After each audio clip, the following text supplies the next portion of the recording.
Honorable members, at the break, we were debating the law revision bill. I presume we are now ready. As many, the chair recognizes the honorable member for Pinewood. Thank you, Madam Speaker. Madam Speaker, I rise on behalf of the wonderful people of the Pinewood constituency who sent me to this place and whose support I am forever grateful. Madam Speaker, before I get into my brief contribution, I would like to thank those who participated in our annual Easter egg hunt on Saturday. A good time was had by all, in particular the young kids.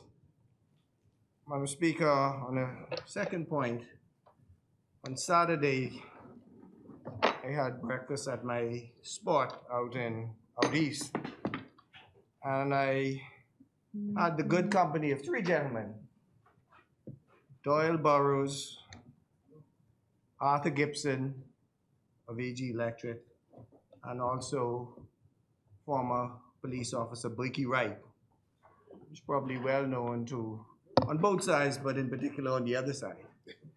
And we had a good conversation, and the conversation turned into the law, the prosecution, and how things were back in the day, and how things are now in terms of moving cases, in particular criminal cases.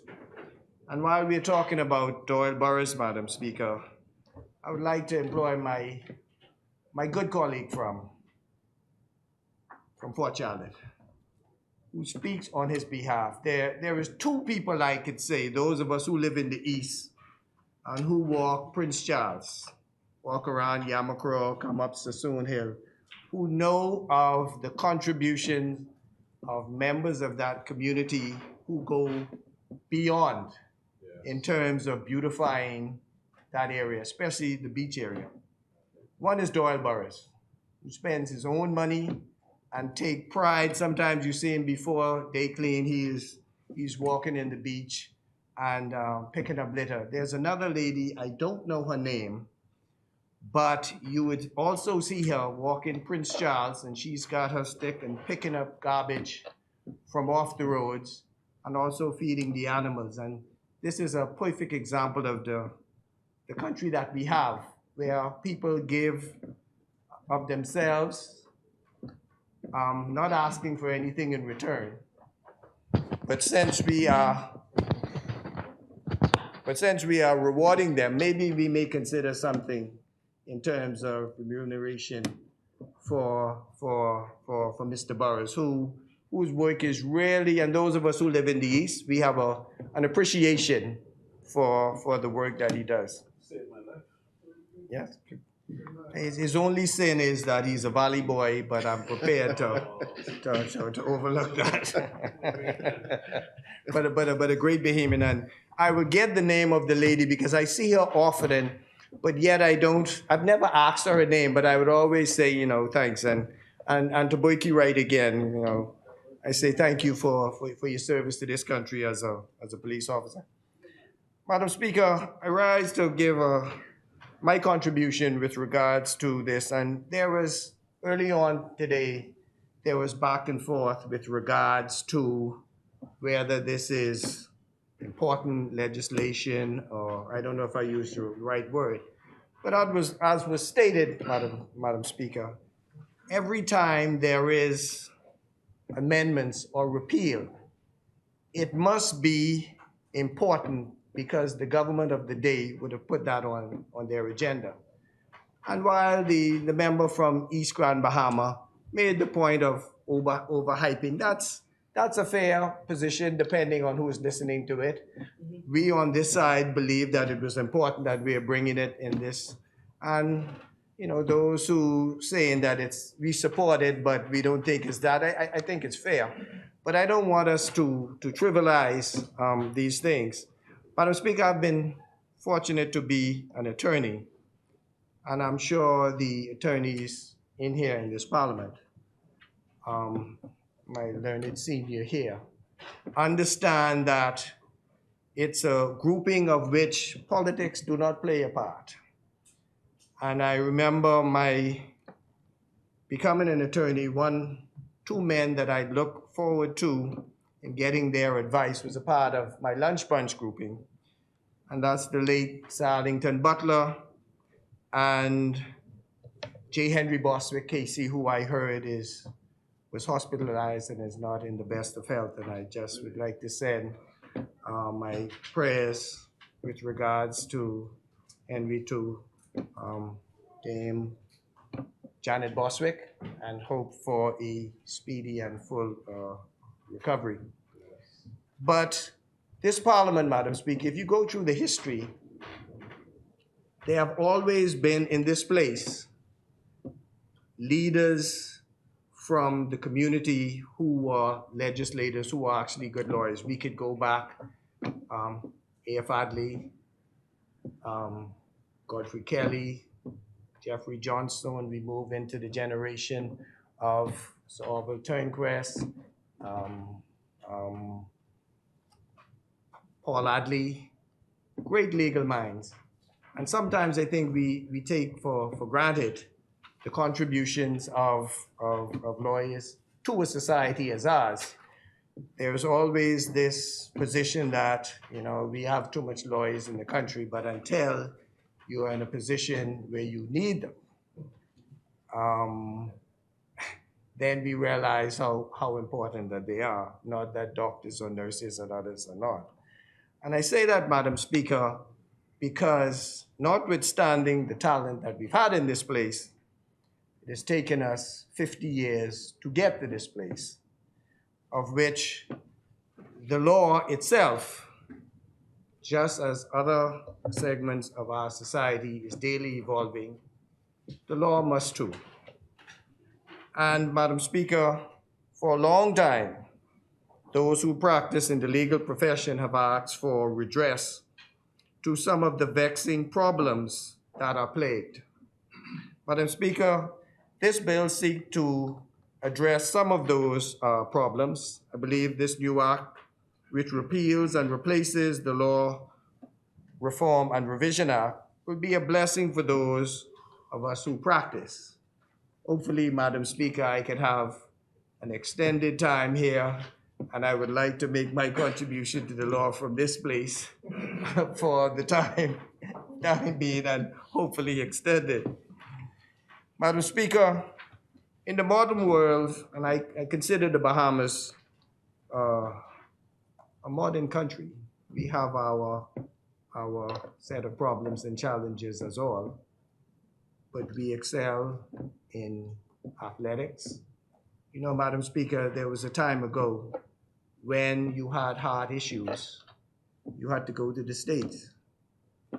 Now, between Dr. Conville Brown or Dr. Dwayne Sands, we are comfortable in sons of the soil who provide that service for us. We hear of engineers who came out of this country, prestigious engineers, teachers, Rhodes Scholars. You look at Myron Roll, who's a neurosurgeon apart from being a football player. And so at some point, we have to stop looking at ourselves, as some do, as just developing. I think we punch way above our weight. And I think that Bahamians, and when we say it, stop qualifying the best little country. I have been to school in the US, I've been to school in the UK, and I've never ever wanted to live any place else but this little place that I call home. And I think that while we have far to go, I always go back to my friend from Marco City. When we went into SC or we went into AF, those schools were for those who couldn't get in the premier schools. So those AF students were the ones who couldn't get into government high at the time. But yet our school in the same class would have 2 sitting members and a dream, and hold on, I'm quite deliberate, and one who came 10 years after us. So, Madam Speaker, those of our generation, back then, we saw this place as a different place where only those of a particular ilk, even those who went to public school, but in 2021, this parliament, you have 3 students from one school. One time it was just Government High and St. Augustine's. You know, SAC people will let you know there's only 2 people, those who went there and the rest of us.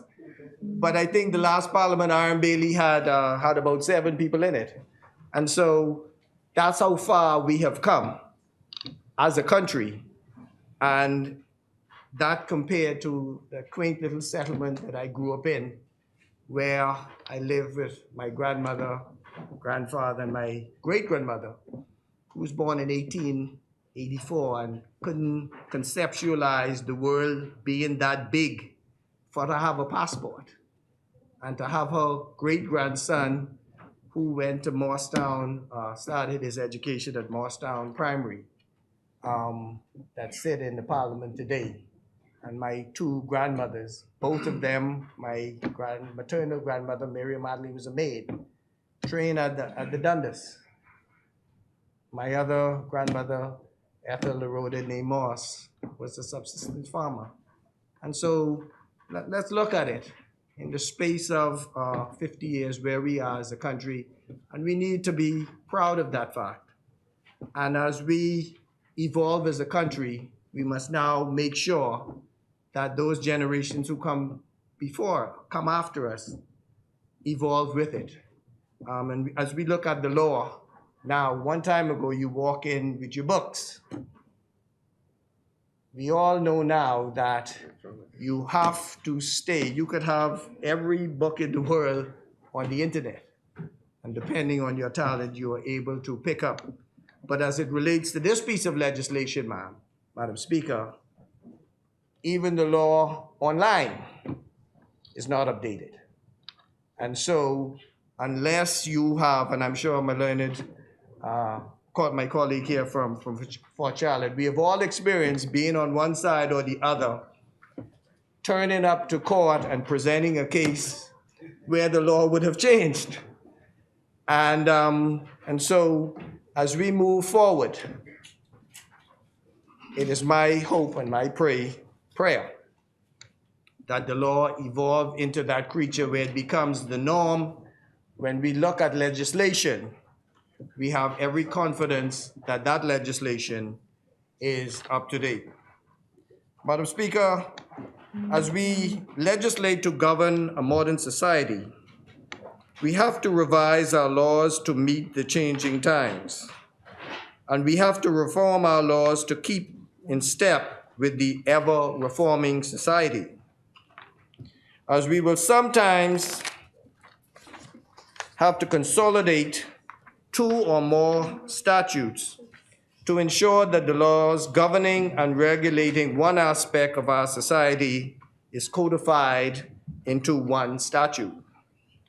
Madam Speaker, maintaining our laws requires dedication and commitment. It's not a job that could be done by any one person. Such an undertaking requires institutional dedication. This need has long been recognized, and this is why the Law Reform and Revision Commission was created in the first place. Madam Speaker, it was raised early on in the reduction of commissioners from 5 to 3 members, but that was stated by the member for Centerville. They may be the commissioners, but those commissioners, as a result of this repeal, would now be able to hire other technical people to make their job a lot easier. So the commissioners, without a support system for them,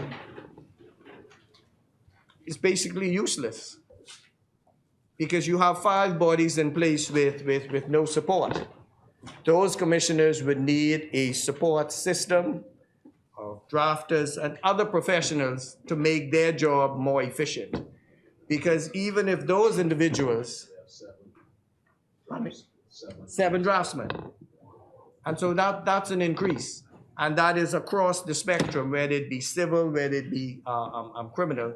So what is happening is not just on the three faces that you may see, but there's a whole plethora of individuals behind them to do the work that, and those individuals may not be getting credit. Maybe, and we all know that sometimes people get credit based on the hard work of others. And in this case, it's no different, Madam Speaker. Madam Speaker, we cannot exaggerate the importance of the maintenance of the written law. Our laws are the thread that holds our society together. Our society is governed and regulated by our laws, and the administration of justice is made better when our laws are properly and efficiently maintained. And the governing of our society is made easier, Madam Speaker, when our citizens know and understand the laws by which they are governed. Of course, as I mentioned earlier on, the lawyer is expected to know more than the layman, but every citizen should have a working understanding of our laws. One of the benefits of the work of the Commission is intended to make knowledge of the law more accessible. Madam Speaker, this proposed piece of legislation is badly needed. This is because this has been the case for a long time, but I'm happy that the government is dealing with this situation now. There is an adage, Madam Speaker, that says, justice must not only be done, justice must be seen to be done. And it is vital to our existence as a functioning society that our citizens believe in our justice system. But, Madam Speaker, to encourage and enhance that confidence, this is why I advocate for a better understanding of our laws. This will in turn create a greater appreciation of our laws and how they impact the lives of every Bahamian. But Madam Speaker, there is a perception that there are two sets of laws. And we need to dispel that myth, Madam Speaker. This simply will not do that there is a perception in the country that information or access to the law is only at the hands of those who practice. But an everyday citizen who may not be well versed, because those of us who practice the law know that the first rule of interpretation is what? Take a word in its literal meaning. And there are members who may not be trained legally who can go to a site and just read as it says in its literal sense, Madam Speaker. Madam Speaker, every so often a new set of statute laws of the Bahamas are published. It is my view that most law firms have a set. These are invaluable when a lawyer is preparing for his case. But in a lot of cases, Madam Speaker, since the printing of those same books, the laws would have changed. Every time the Parliament meets and passes bills to either amend or create new laws. This bill is very important to the maintenance of the published statute laws of the Bahamas. From this alone, we can see that the work of the Commission is vitally important. The sheer volume of laws governing the Bahamas is growing all the time, and it is a tremendous amount of work to keep up with all of it, Madam Speaker. Madam Speaker, what is interesting, many of our laws are no longer effective in properly regulating our society. They are archaic, and they were written for a different Bahamas. As I said earlier, our society is ever evolving, and our laws must keep up with the changing needs of our society. Madam Speaker, the act that this bill is seeking to repeal and replace was brought into effect some 50 years ago. This is one of the many reasons why our laws have no response to the issues confronting the Bahamian society today. Here is a true picture and a real state of affairs, Madam Speaker. We all know, as I would have said earlier, we have situations where lawyers come into town with their books or even computers, and they may be outfoxed by that simple lawyer who's coming in with the updated laws. And what is the form of these updated laws? Usually in loose pieces of paper, because they are not in chronological order, as the changes would have been reflected. And so you just don't look to the act, you have to look to see if it was amended or what was repealed, Madam Speaker. And so the lawyer may think he have had a good case, and as we say, one word, shall or may, make a big difference in the interpretation, Madam Speaker.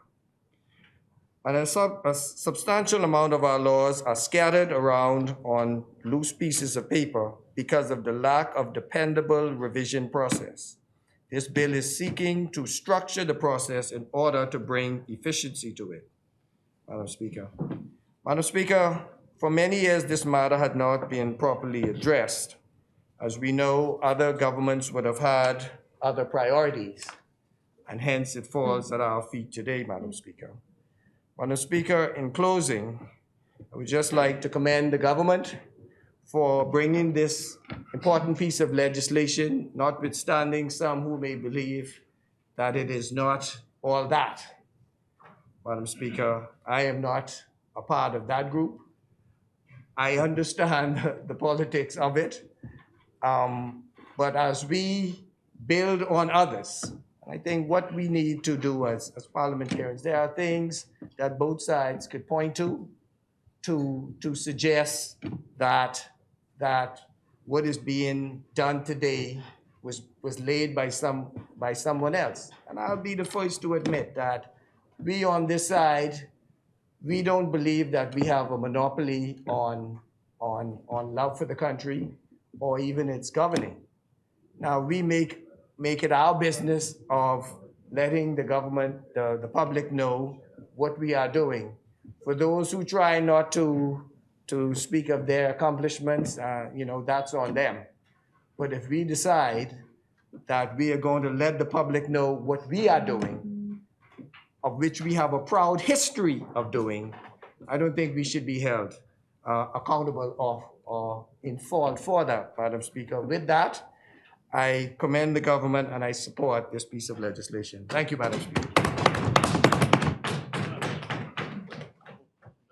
Thank you, Honorable Member. As many. The chair recognizes the Honorable Member for Central Grand Bahama. Pleasant good afternoon, Madam Deputy Speaker and parliamentary colleagues, and all those watching from across the length and breadth of the Bahamas. Madam Speaker, my apologies, welcome back. Special greeting also go to the great people of Central Grand Bahama, who I am eternally grateful and proud to represent in this honored house. I want to send a shout out to my wife Heather, and daughters Jasmine and Imari, to my community of Waterkey, and to my family living across the length and breadth of the United States, especially South Carolina and Tampa and Fort Lauderdale. I'm always proud to advise this honorable house that the Central Grand Bahama Farmers Market remains strong, and backyard farming in Grand Bahama has become an initiative near and dear to our hearts. Congratulations to the board that organizes the world-famous Central Grand Bahama Farmers Market Festival that was such a hit again just this past weekend. Madam Speaker, the market has grown by leaps and bounds over the past few years, and vendors' numbers are climbing. We are continuing to invite the entire Bahamas to join these efforts to get into farming, grow more, and help to limit our reliance on the importation of 90% of what we consume. I want to offer special thanks to the member from Marco City for coming out this weekend and supporting and inspiring the vendors, and of course, buying a lot of treats for the children. So I believe those parents had a lot of movement on Saturday night, considering all those children were on sugar high, I should say. I want to say a special thank you to the Special Projects Committee, headed by Ms. Faye Williams, for a top-class job done by organizing and hosting of the first annual Easter egg extravaganza. And it was held at the same time and place at the world famous farmers market. So we had it all in one place, bigger crowd. And a great time was had by all in attendance, including the parents, and most importantly, our little darlings. Madam Speaker, allow me to, I noticed Mr. Carlos Reed, I wanted to congratulate him on the success of his grandson and the wonderful job that he did at the Carifta Games. And that caused me to segue into a statement mentioned by the member for Fort Charlotte. When he mentioned a great engineer, Dr. Norris Stubbs, I know him from another arena, from the world of track and field. Because Dr. Norris Stubbs, along with the great Tommy Robinson, Dr. B.J. Nottish, and Kevin Johnson, held that unbreakable record for 25 years. So he's known as a fine sprinter. And that record was set at the Olympic Games in Mexico. And some 25 years later, the record was shattered by one Redwood Wells, Andrew Tynes, Bernard Young, and a little fella from Waterkey named Hiram Lewis.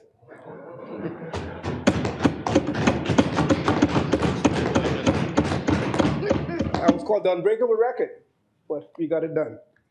I want to say happy birthday greetings to my sister Sarah, also today, and she shares her birthday with our National Deputy Chair, Heather Hunt. So I'm hoping that they will all enjoy this day to the fullest. Thanks for the opportunity to speak to matters, Madam Speaker, that concerns the residents of Central Grand Bahama and Grand Bahama as a whole. And just allow me a bit to speak to some infrastructural concerns that I have in Grand Bahama. As we are rapidly approaching the hurricane season, the city of Freeport, they're hosting a hurricane preparedness training seminar for this upcoming weekend in preparation for the season. In preparation for last year's hurricane season, Central Grand Bahama, also in partnership with the Church of Scientology and the Township of Prentice Point, we held a similar course, and we used the same NGOs, and we certified some 40 individuals in CPR and hurricane preparedness.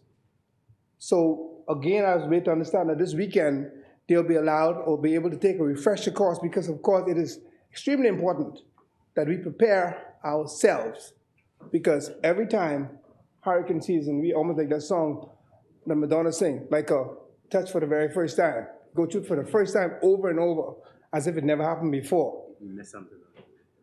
Yes, sir. I'll allow you to say the word when you make your presentation. Madam Speaker, the fishing hole road is a concern. And I said it earlier, and I'm saying it again.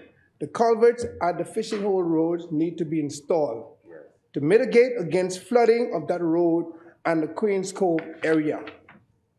Once the upper causeway is completed, I believe we should move post-haste to get those recommended culverts in. And I'm going to keep hammering that point home. We need to get those culverts in. Just want to remind the Minister of Works, understand that there are two major concerns, Minister, I raised it with you before, with the seawall at Smith's Point. Two major concerns. At the western area, and I know this is East Grand Bahama area, but at the time I was the Parliamentary Secretary in the Ministry of Works, I was proud to oversee those projects.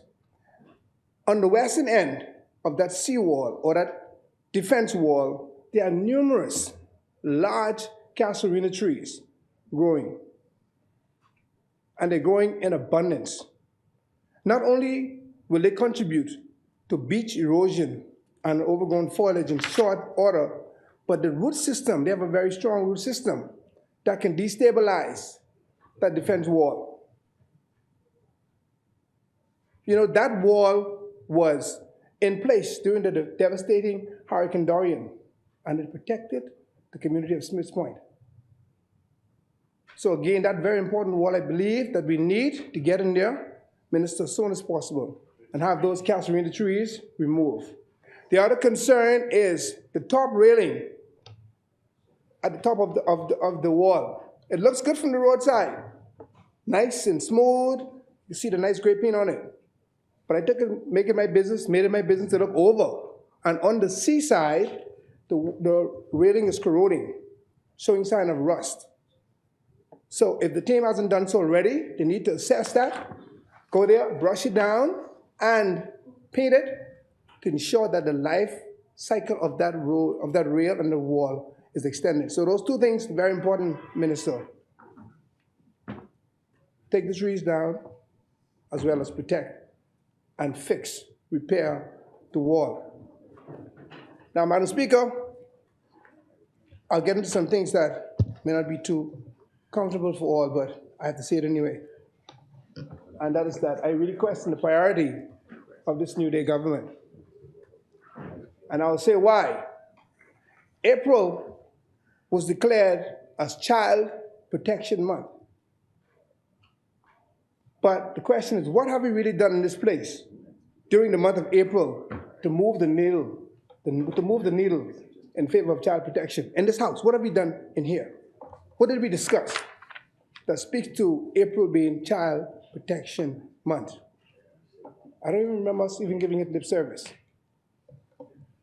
In recent time, a young child was found wandering at 4:30 in the morning, picked up at the police station. 3 or 4:30 a.m., and I'll say a.m. in the morning for amplification, for emphasis.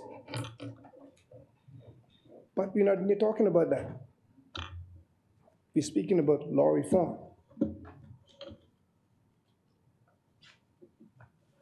Last week we came in here and we passed a resolution to make sailing as a national sport, recognize sailing.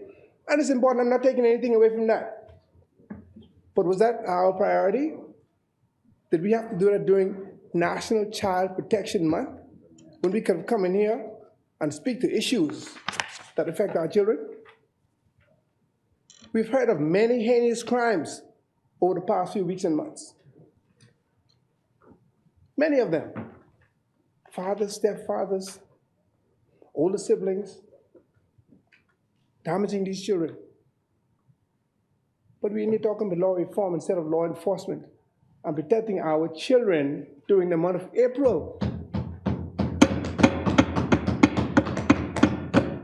Sometime last week, it was reported that a 14-year-old was murdered. Police report still ongoing. But are we really talking about that? No. And this is National Child Protection Month. We're talking about law reform as opposed to law enforcement. I question our priority.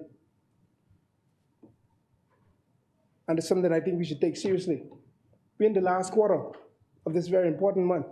What have we done as parliamentarians? Those who have been elected to put legislation in place to protect our children during this month. Why wasn't that our focus? Not that what we're doing is not important, but I don't think it should be given priority, particularly now. You know, the member for West Grand Bahama last week during the wrap-up, he lauded the member for Garden Hills, and we all agreed.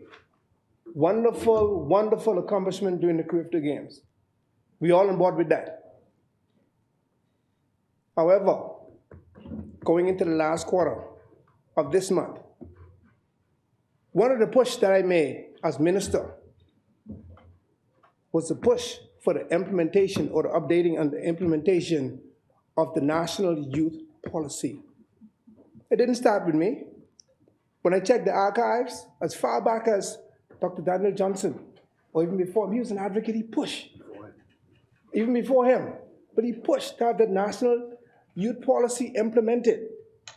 During my time, we invested money into having it updated to ensure that we empower, that we protect our children, our youth, those who've been marginalized, the weak vessels. Some $1 million was allocated for that purpose.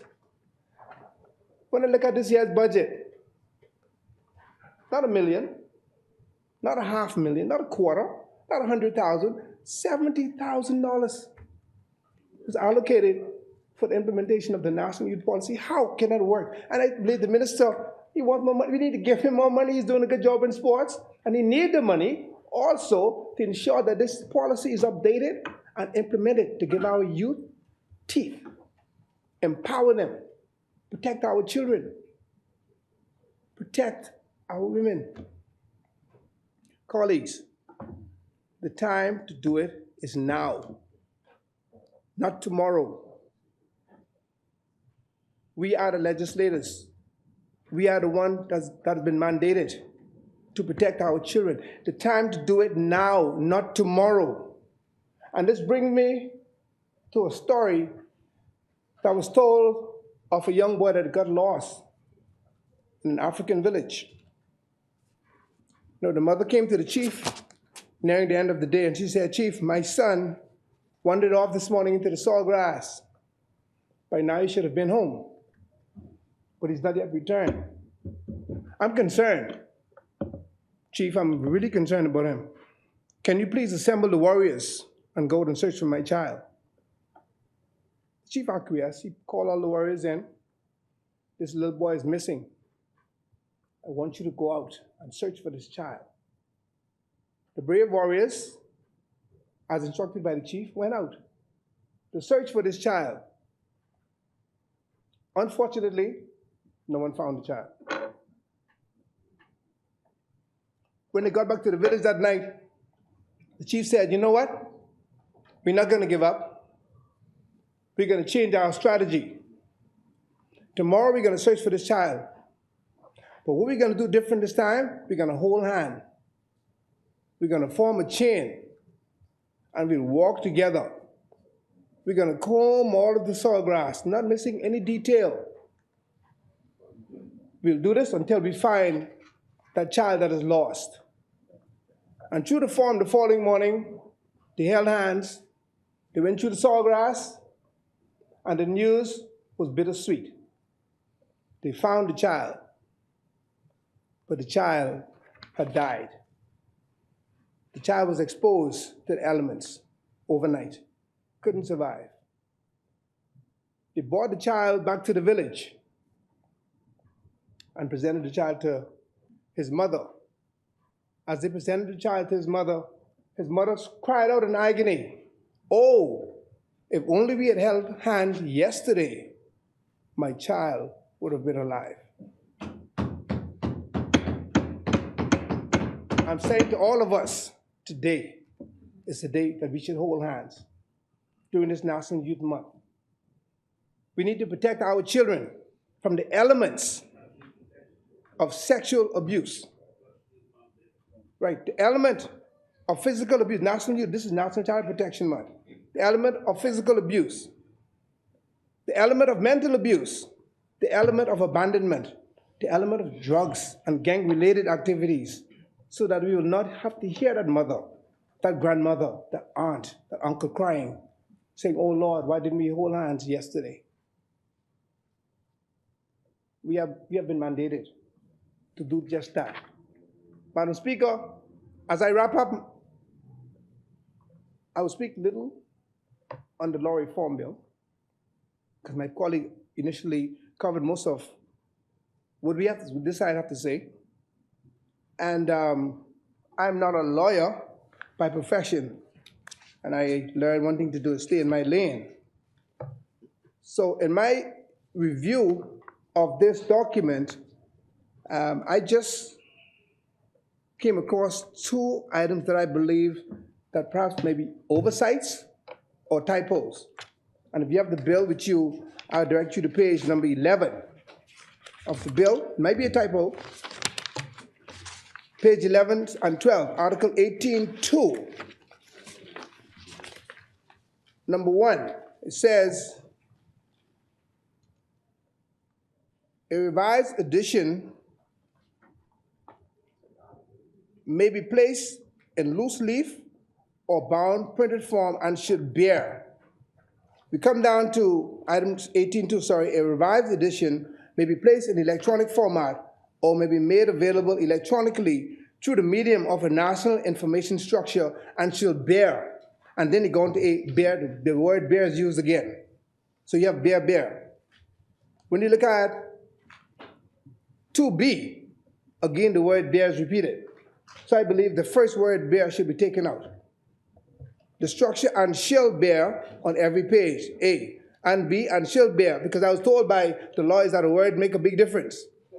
So as far as I can see, this bear should not be there. And the last thing that I discovered, again, it might be a typo, on 18, on page 12, 18.5, copies of the revised edition may be offered to the public in printed or electronic form at a cost to be determined by the Cabinet Office. I could be off. Is it the Cabinet Office or is it the Cabinet? I don't understand. I mean, is it the Cabinet or the Cabinet Office? Can the Cabinet Office make a decision? Or because I look at the interpretation at the front and I don't see a description of Cabinet Office. And your concern Is it the Cabinet or the Cabinet Office, the power, the authority? I was told by the lawyers, by the legal mind, that a word make a big difference. So I'm seeing the word office following Cabinet. So is it the Cabinet or is the term Cabinet Office? Please check it. Because those are the only things from my layman perspective that I discovered with this, with respect to typos or the misplacement of words. So again, as I conclude today, just before you sure. For the articles? Yeah, it says 20, okay, 18.5, 18.5 and 20B. Okay, thank you. As I conclude today, once again, I just want us to focus, Madam Speaker and colleagues, on our little ones, on our darlings, our youth, our women. And let us hold hands in unity today to protect them against all the elements that killed that child, the natural elements. But we have other elements that are affecting our youth, that are affecting the most vulnerable in our society. And I want us to move today to hold hands so that very little harm or no harm will come to them. Colleagues, my final word to you is simply this: let our tomorrow be today. Central Grand Bahama. Thank you, Honorable Member. As many? The chair recognizes the Honorable Member for Garden Hills. I just want to clarify something for the member, to let him know that he stated correctly that Mr. Donnie Johnson would have started the youth policy, and I want him to know the pot is still on the stove. And before we celebrate our 50th anniversary, that will be in this parliament. All right? You know, a lot of work was done, a lot of drafting, but what needs to pass that doesn't, you know, it's just 4 pieces of legislation, but what needs to get that passed, the work has been done. And so the budget that you may see now, even though it was cut prior to us coming in office, it's not necessary all at once to get the legislation passed with. So I bet you sure, should you be around, you will witness. Thank you very much. I appreciate that. Thank you very much. And it is good to speak to history, because one of the things that I did when I first was appointed as minister, I had a conclave with all those who preceded me, including the leader, and I went back to numero uno, Mr. Kendall Norwich. And he came there in his wheelchair, his son brought him there, and he had a back and forth. In fact, he took the show. And again, I had dialogue with him. What areas were you challenged? What were your successes? What were your dreams? What didn't you get done? What can I do differently? And I'm glad that you're following through. And let's make sure that at the end of the day, the youth sport and culture ministry, it has the talent, but we just need the funding. We just need the money to get things done. All right. Thank you, Honorable Members.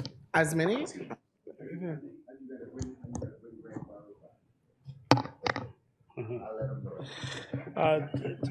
Madam Speaker, I just want to respond Chair to recognizes the question member number for one. Central Grand Bahama reference to Child Protection Month, which it is. There are many activities planned and are taking place organized by the department. In fact, there's a major event in Grand Bahama this week. We hope you attend. I know you attended the initial church service in Grand Bahama which honored many who have looked out for young people, particular foster parents and others. One of the things that we're doing in the ministry, just for an overview, and we'll discuss this some other time, but the ministry does not want to just have a child protection month. We're trying to extend our activities beyond to have, particularly as we develop a mass communication program, because we can talk about the issues in legislation, but what is the message? What is a resounding message that allows us to hold hands? We can't hold hands without a message. And if you look at the airspace in our country, whether it's the television, whether it's radio, whether it's social media, the reality is we're not occupying that airspace.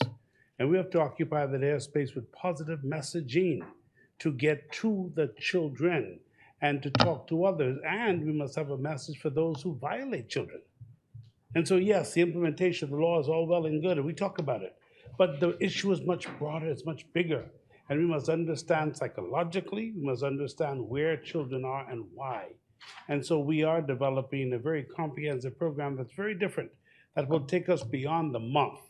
And you'll see in Grand Bahama next month, for instance, we're opening several homes there. Will take place around the 19th for young people. And those are intended to help those who have fallen in difficulties and those who have been maligned. All intended to do exactly what you're talking about. But our interpretation of the issues in our country today is that a more comprehensive plan is required. What I do want to see is I want to see positive messaging. I had the wonderful opportunity to attend a function last year with the leader of the opposition, together with yourself, at the Falcons event. And if you remember the messaging, even the member for Marco did a very good bit of poetry. And those are the things that I'm talking about. How do we talk to children the way they talk? How do we get messages to them to save them from getting into difficulties they face now? How do we build this generation differently? You have to reach them, and to reach them, we have to go to where their platforms are. So I am with you. And if you put it into context, Carifta is a part of youth building. Carifta is a part of what we do, but you did not mention another important program that the minister has done, the Youth Cadet Program. An incredible program, and you saw the magic of that. 10 islands were involved, 64 graduates, a top student in the program coming from Managua, the top student. So just think about the impact of that, all intended to do exactly what you're talking about. So we're on the same page, and yes, we want to hold hands, but we have to hold hands from Managua to Bimini. Thank you, Honorable Member. As many, the chair recognizes the Honorable Member for Kalani.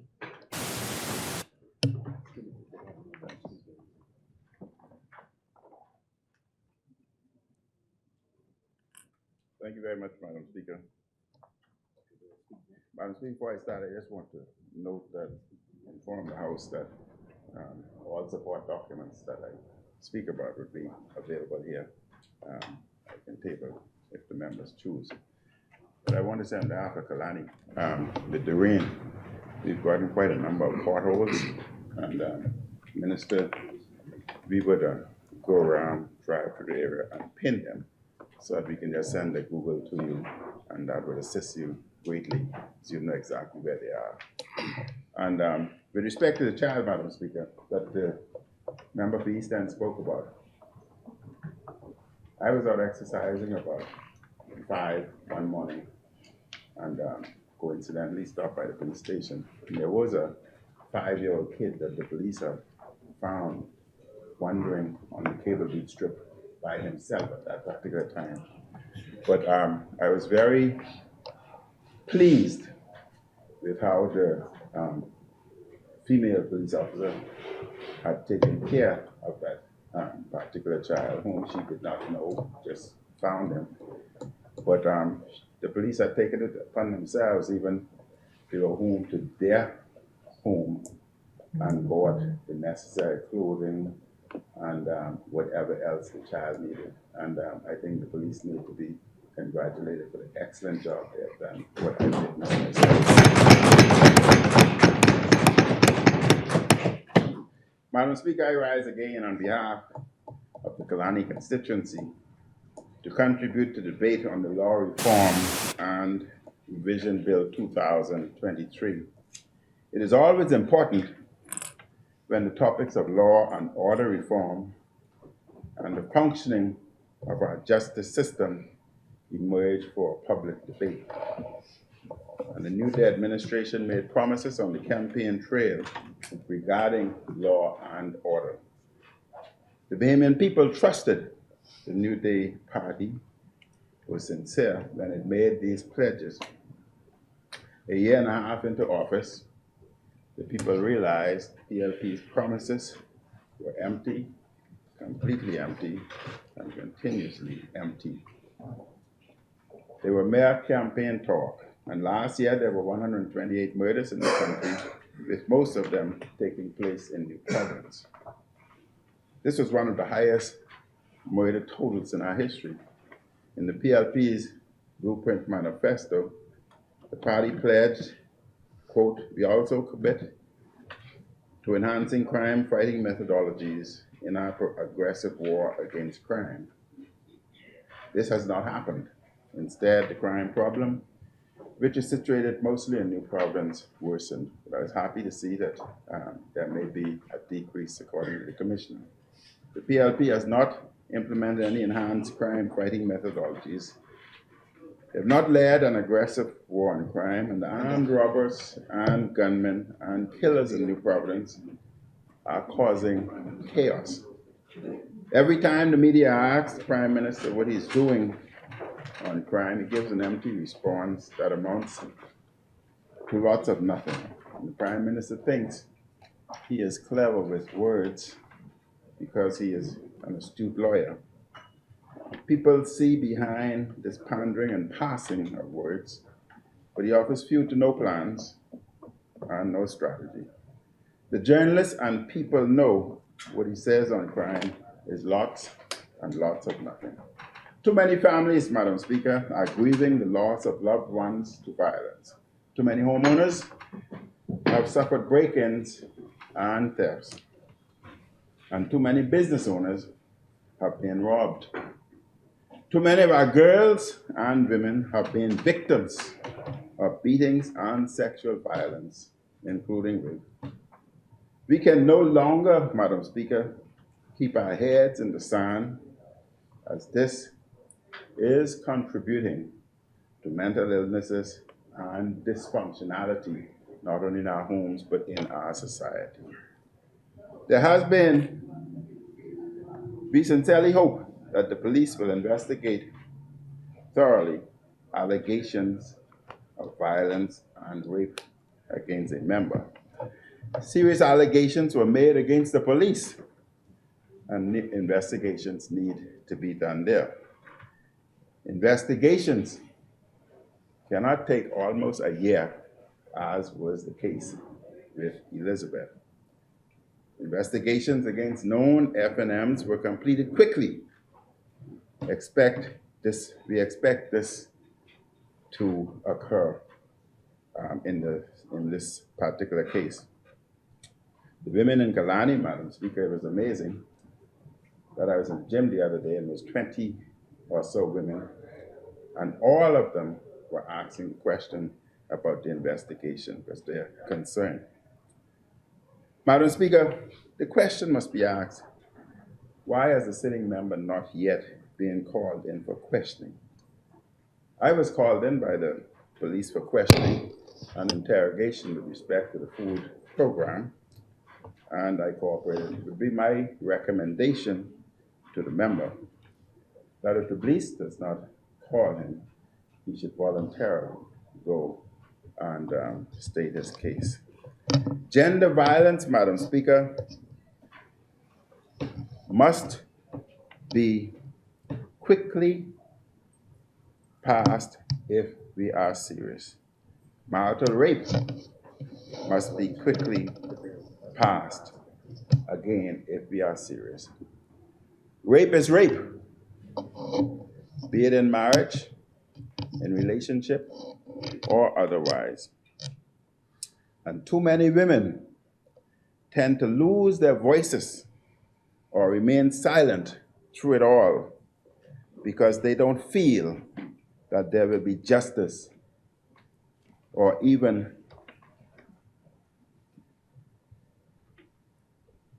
that there'll be justice taken seriously or delayed. And this contributes, Madam Speaker, to dysfunctional homes, society, violence, and crime. We must ask the question, who are protecting our women?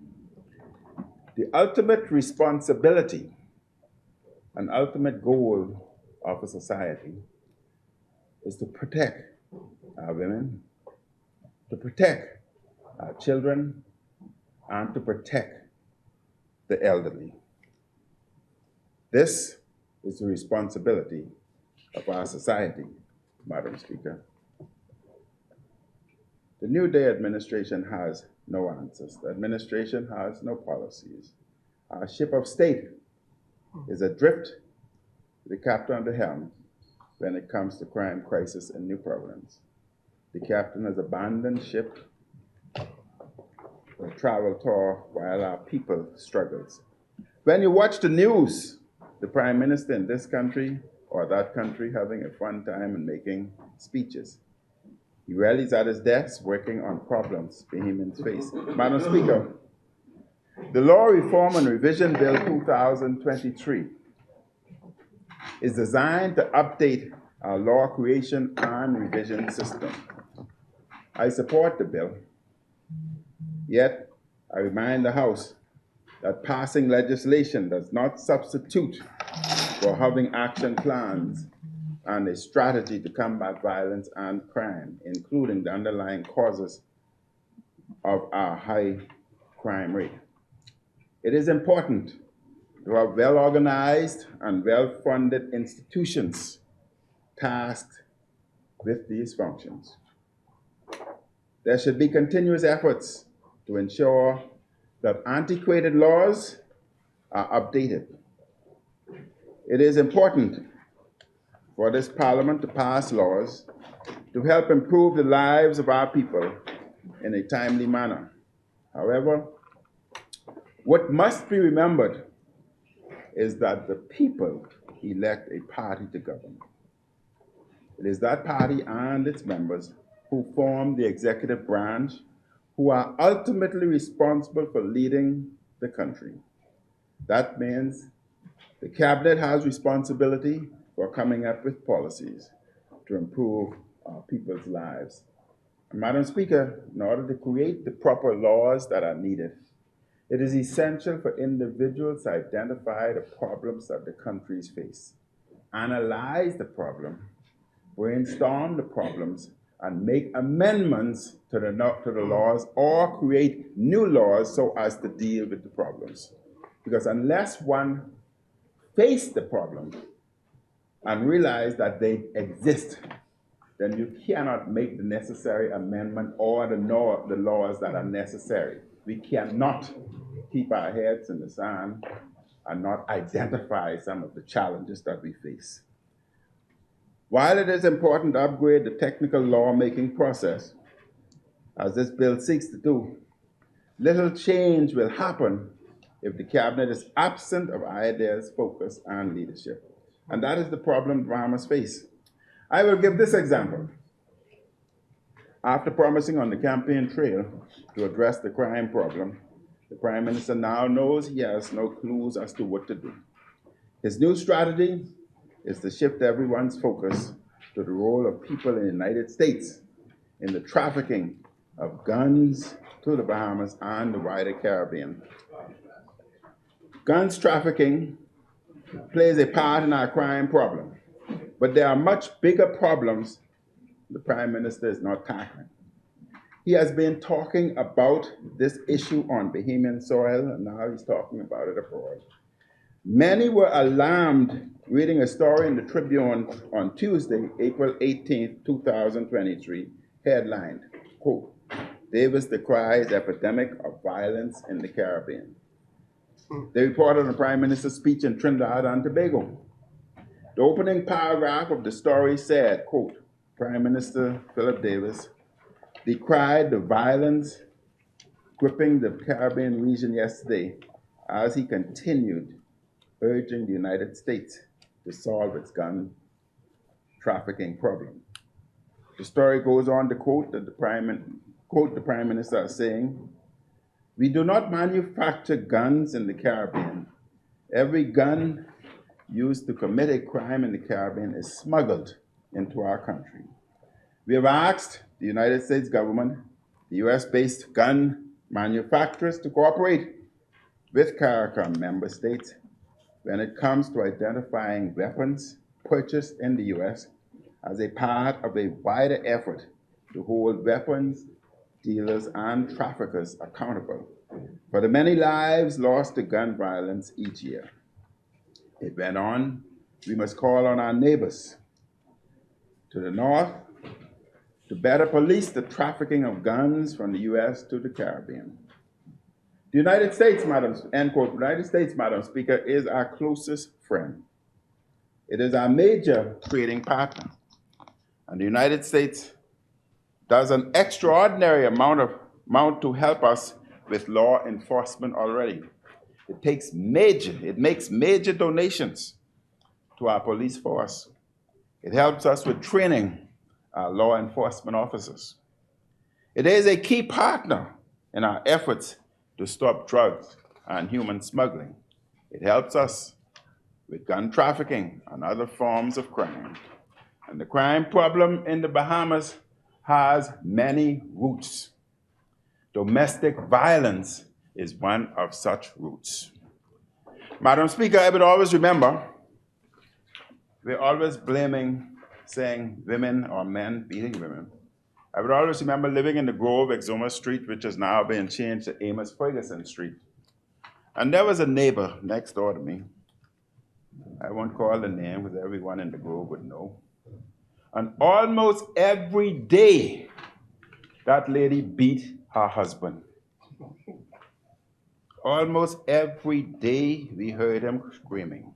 But men are usually embarrassed to inform the police or public that they are being bashed. So it's two-way street. But either way is wrong. Either way causes dysfunctionality.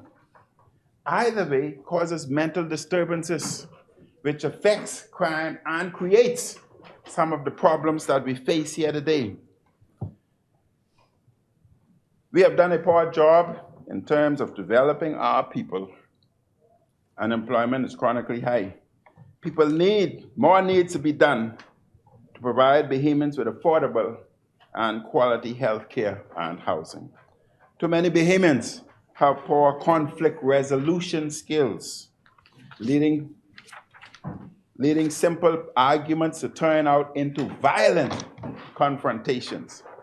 These are the major issues we, the Bahamian people, must address to improve our country. They are all contributing factors to our crime problem. We must own this and work on fixing what is wrong within our communities. We should continue to partner with the United States and other friendly nations in law enforcement matters. No leaders of the Bahamas should suggest that some other country is at the heart of our problem. Guns are obviously an issue, but the greater problems are our culture of violence and the dysfunction of our criminal justice system.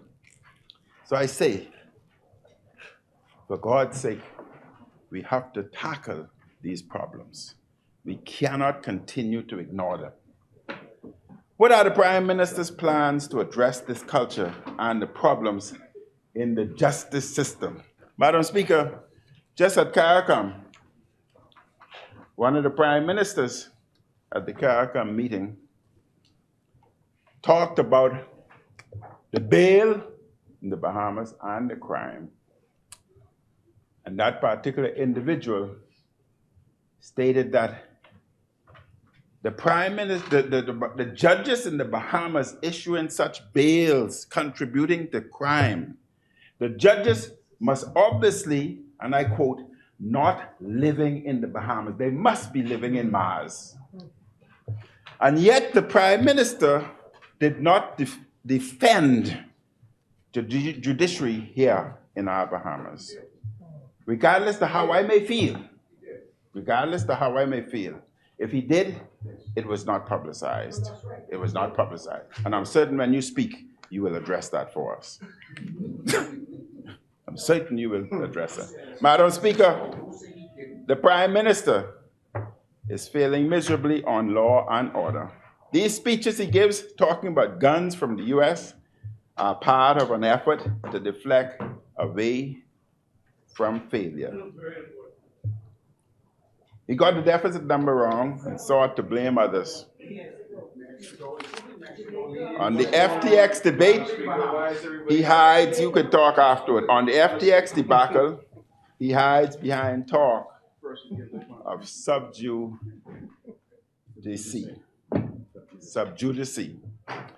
Duck, deflect, hide, ponder, and pass. This is what the member for Cat Island is at best. The Prime Minister isn't leading, he is constantly covering. The Bahamian people want law and order restored in our Bahamas. And they want and need a leader who has vision to do so. Madam Speaker, the Prime Minister's refusal to directly address questions on FTX is deeply disturbing and reflects a pattern. Much of what has been said on FTX is in the public domain. On a host of issues related to FTX, the Prime Minister is hiding behind talk of subjudice. We are not asking the Prime Minister to prejudice the courts, but listen to where I'm going. For example, the Nassau Guardian reported on December 30th last year, quote, the Davis administration has hired a US law firm to help it with public relations and communications regarding the collapse of cryptocurrency exchange FTX. Went on, the Nassau Guardian obtained a copy of the engagement letter between the government and Brown Rudnick LLP. The letter from Clara Quivoy, head of digital commerce at Brown Rudnick, is dated December 6, 2022, and addressed to Attorney General Ryan Pinder. Quivoy wrote, "Dear Ryan, we are very pleased that the Commonwealth of the Bahamas has engaged Brown Rudnick LLP. This letter sets forth the basis on which Brown Rudnick will provide certain non-legal services, the scope of such services, and terms and conditions on which we will perform them." Quivoy continued, "We have agreed to represent the Bahamas as of the date hereof in connection with its public relations and communications regarding FTX Digital Market Limited and its respective affiliates and subsidiaries and their owners, managers, employees, and counterparties." Quivoy noted that Brown and Rudnick may be required to register as an agent of a foreign principal under the Foreign Agents Registration Act, FAR, due to these activities. She wrote, "Fees for our services will be based on the time expended by each lawyer and other Brown Rudnick personnel, including personnel we temporarily engage on your matter. Multiplied by that person's hourly rate, Brown Rudnick will apply a 10% fee discount to all invoices." The letter notes that payments are due within 30 days of the date of statement. If the foregoing correctly reflects our understanding, please sign, date, and return to me the enclosed copy of this letter, Quivoy stated. The letter ends with a heading that reads, "Consented and agreed to the Commonwealth of the Bahamas." Regarding its work for the Bahamas, Brown Rudnick noted that it already spent $30,801.50 in connection with various administrative tasks, including printing, research fees, and travel.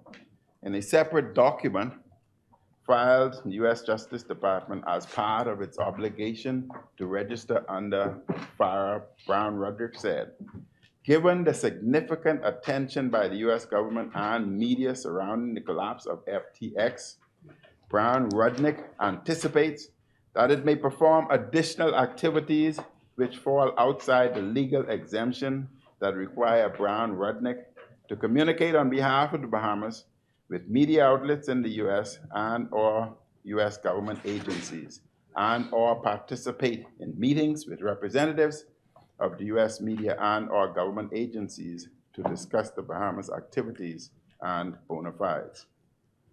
Roderick anticipates that it may also contribute to written materials taking a position on the same, may share such materials through its website or social media, or may commit to the U.S. media on such materials. It added, note that we have yet to begin providing services under this agreement. The document noted that Brown and Rudnick will prepare disseminate information via magazine, newspaper, lectures, speeches, email, websites, social media, press releases, letters, or telegrams. And that information will be disseminated to public officials, legislators, government agencies, newspapers, editors, educational groups. Will the Prime Minister and the government please confirm the details of this story, none of which are sub judice? Has this law firm or any other law firm or public relations company been hired by the Davis administration? And what services are this firm or any other firms providing? How much has this cost or is costing the Bahamas? The answer to these are related, and related questions have nothing to do with sub judice. The country wants to know how public funds are being spent and who is representing the country. Moreover, they are seeking to protect the reputations and or offer legal assistance to any particular Bahamians, including the Prime Minister, the Attorney General, or any other of his ministers or PLP officials or donors. In the interest of law and order and transparency, why is the Prime Minister ducking questions on FTX? Madam Speaker, the Nassau Guardian editorial, November 22nd last year, Prime Minister Philip Davis, statement in Parliament last week that he has every confidence that the Bahamas will emerge from the proceedings involving FTX with an enhanced reputation as a solid digital assets jurisdiction was far from convincing. If anything, the Prime Minister appeared to possess an unhealthy level of delusion over the reputational damage that is already evident as a result of the fallout from the calamitous collapse of the cryptocurrency exchange, which had been welcomed with open arms by the Davis administration and which operated from the Bahamas. It appears without any real evidence of a corporate governance structure. The Bahamas is getting a black eye at every turn on this, and it is impossible to find any benefit in turning a blind eye to that reality. The editorial continued. In Parliament last week, Prime Minister also said that to date, we have not identified any deficiencies in our regulatory framework that could have avoided this. That statement had many people who are closely watching this FTX debacle wondering if Davis's declaration was premature. Yesterday, the Prime Minister also said criticisms of the Bahamas in the wake of the FTX failure is an unfair characterization, and that he was not concerned about the jurisdiction's reputation, though he acknowledged there are reputational consequences. The strong criticism, Madam Speaker, of the jurisdiction and questions about the strength of our regulatory regime are coming from many sources, including the Wall Street Journal, which recently noted, quote, having regulations and enforcing them are two different things. It noted too that while it is still unclear how severely FTX collapse will affect the Bahamas, experts expect it will harm the country and its reputation as a crypto hub. We cannot imagine what the Prime Minister is basing his conclusion on, that the country will emerge with an enhanced reputation.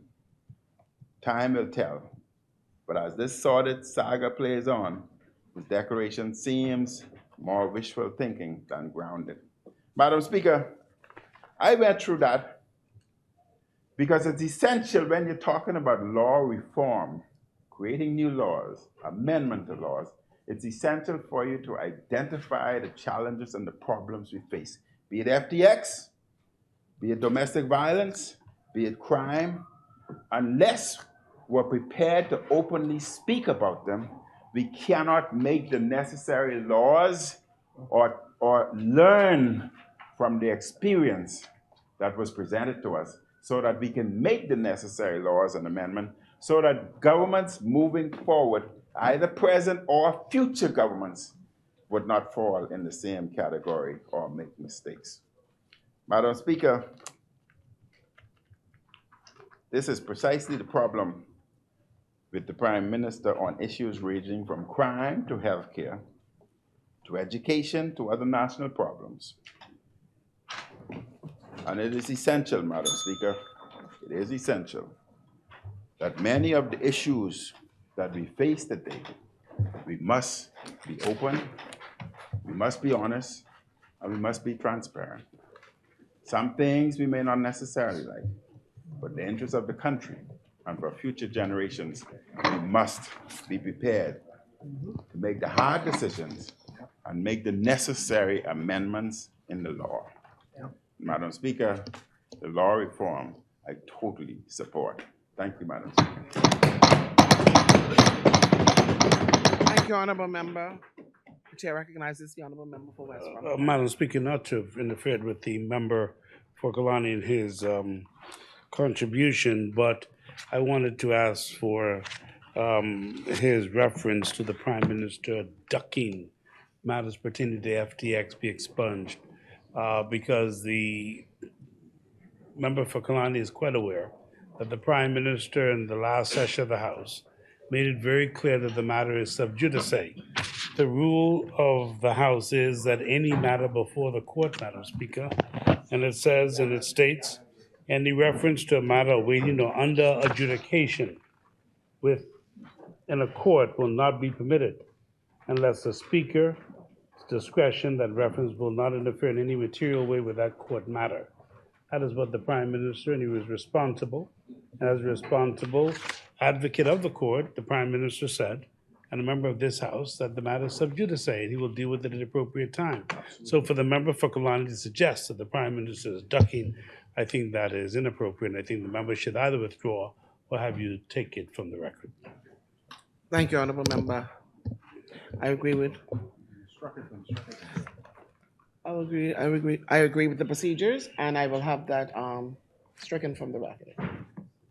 As many? The Chair recognizes the Honorable Member from Mount Moriah. Madam Speaker,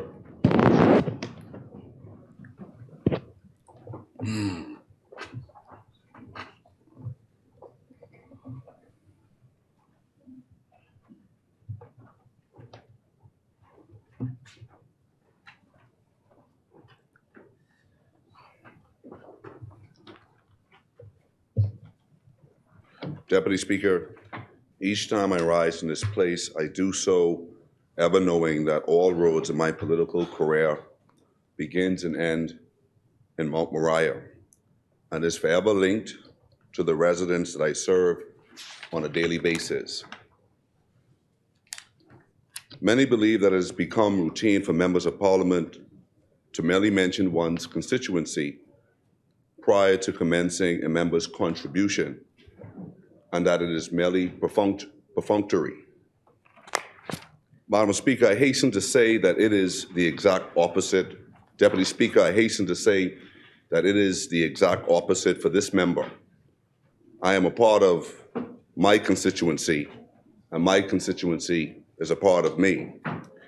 Deputy Speaker, Mount Moriah is a community that pulls together during rough times, notwithstanding our difference in political persuasions. And this is because our community is not centered merely around politics, but centered around fundamental principles of love and respect and commitment to advancing our community. Deputy Speaker, our community is not perfect, only heaven is, but I stand here to tell you we are exceptional. And on the heels of Carifta, I remind the public that we are the Mecca for cultural, political, and sporting icons. Least the public forgets, we are the home of Tonique Williams-Darling, the home of Shawnee Miller-Weibo, the home of Devane Shelton, gold medalist in the 60-meter hurdles at the 2022 World Indoor Champions, the home of Gennaro Miller, who recently signed with the Miami Marlins, the home of Leonard Boston Blackie Miller, the home of living cultural icon and brothers Jermaine Williams, the leader of the Immortals Junkanoo Group, and Eric Knowles, affectionately known as Scrap, the leader of the Prodigal Sons, the home of the late Mr. Basil Roll, the master in Shotokan, and his sons, Marcus Roll, Julian Roll, and the Haven Roll, the home of the chess champion, Deja Johnson, the third best chess player in the country and leading lady for the Chess Olympics, who is a testament not only to her hard work, but also a testament to her father, Mr. Darvin Johnson, the proprietor of Dad's Restaurant, and was the home of the leader of His Majesty's official opposition, the member for Marco City, Michael Pintard. We are the home, the Mecca for political, cultural icons. And we also, least I forget, and would be remiss if I were to forget, and cannot forget, the home of Mr. Arnold A. Forbes, Esquire. Not only was he born in Mount Moriah, but became the Member of Parliament for Mount Moriah. He is a giant of a man and a political trendsetter. Last but not least, the second home of the present Member of Parliament for Mount Moriah, yours truly. There is a common thread of decency, of collaboration that is interwoven in each subdivision in Mount Moriah. That is Stapleton Gardens, Yellow Elder Gardens, and Millennium Gardens. This is evidenced by the support that is displayed through our kindness and togetherness that is always displayed when we lose members of our great community. Madam Deputy Speaker, we have lost a young man in our community by the name of Michael Musgrove, better known as Cheese. I met with his family and expressed condolences on behalf of the community and my family. Although being a very young man, he was respected and loved by our community. Our community leaders don't all dress alike, Deputy Speaker. Many of our leaders don't wear suit and ties, and as Rastas would say, jacket and tie.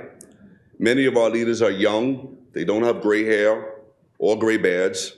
Many of our leaders never walked into the House of Assembly and have no ambitions of doing so. But many of them command more respect than those that wear suits and ties because their words match their actions. And what we do say matters, Deputy Speaker, and as the Honourable Member for Carmichael has often quoted, let the words of my mouth and the meditation of my heart be acceptable in thy sight, O Lord, my strength and my Redeemer. Deputy Speaker, as it relates to today's bill, my colleagues have done a scholarly job on explaining and highlighting the necessity for this bill. I have learned very early in my legal practice to leave well enough alone.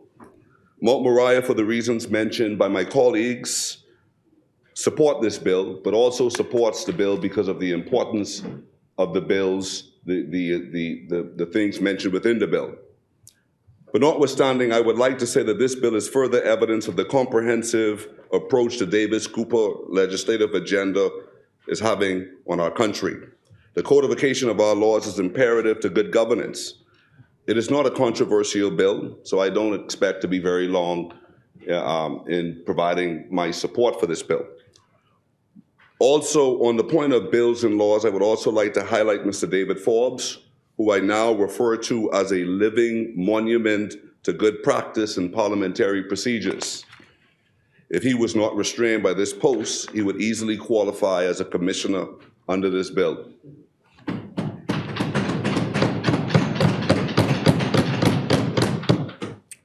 I would also like to recognize Mr. Maurice Tynes, who has ensured that the process by which we administer the work here has set an extremely high benchmark.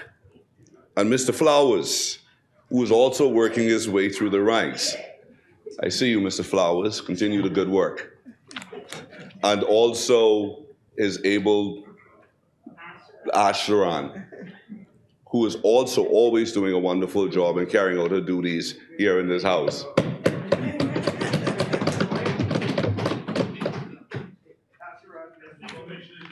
Yeah, the 3 commissioners, the job is done. And you know, this government is always in the hiring of looking for good talent. And I would also like to recognize the late Michelle Roll, the sister of Mr. Frankie, former Minister Frankie Campbell, who has passed away as well. She is gone but not forgotten in our community of Mount Moriah. I would like to express my condolences to her family. There are some things I believe that are much bigger than politics, much bigger than politics. And this is why I'm so happy to be a part of this administration, because we continue to put people over politics. And that is expressed in what we do here in this house, but also outside of this place. And as I said earlier, that our words are aligned with our deeds. And so, as I mentioned earlier, I will not push at an open door or speak longer than is necessary on a bill that is non-controversial. I think we all agree that it's something, most of us agree, the majority of us agree, that this bill is necessary. It is something that we need to codify our laws to ensure that members of our society are able to find the laws. And because even though we may speak to the ignorance of the law is no defense, we must do what is necessary to ensure that persons are equipped with the law. And as the honorable member for St. Anne's would have mentioned, that it is a very arduous task for attorneys to find the laws. And so this is one step closer to allowing members of the public to be armed with the information that they need in order to defend themselves in court or in their business enterprises. And so for those reasons mentioned, Deputy Speaker Mount Moriah supports this bill. Thank you, Honourable Member. As many, the Chair recognizes the Honourable Member for Long Island.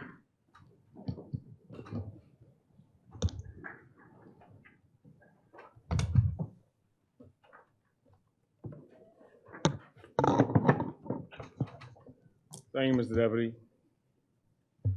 Mr. Deputy, I'm pleased to rise in this place on behalf of the great people of Long Island, who I have the great privilege of representing here for the second consecutive term.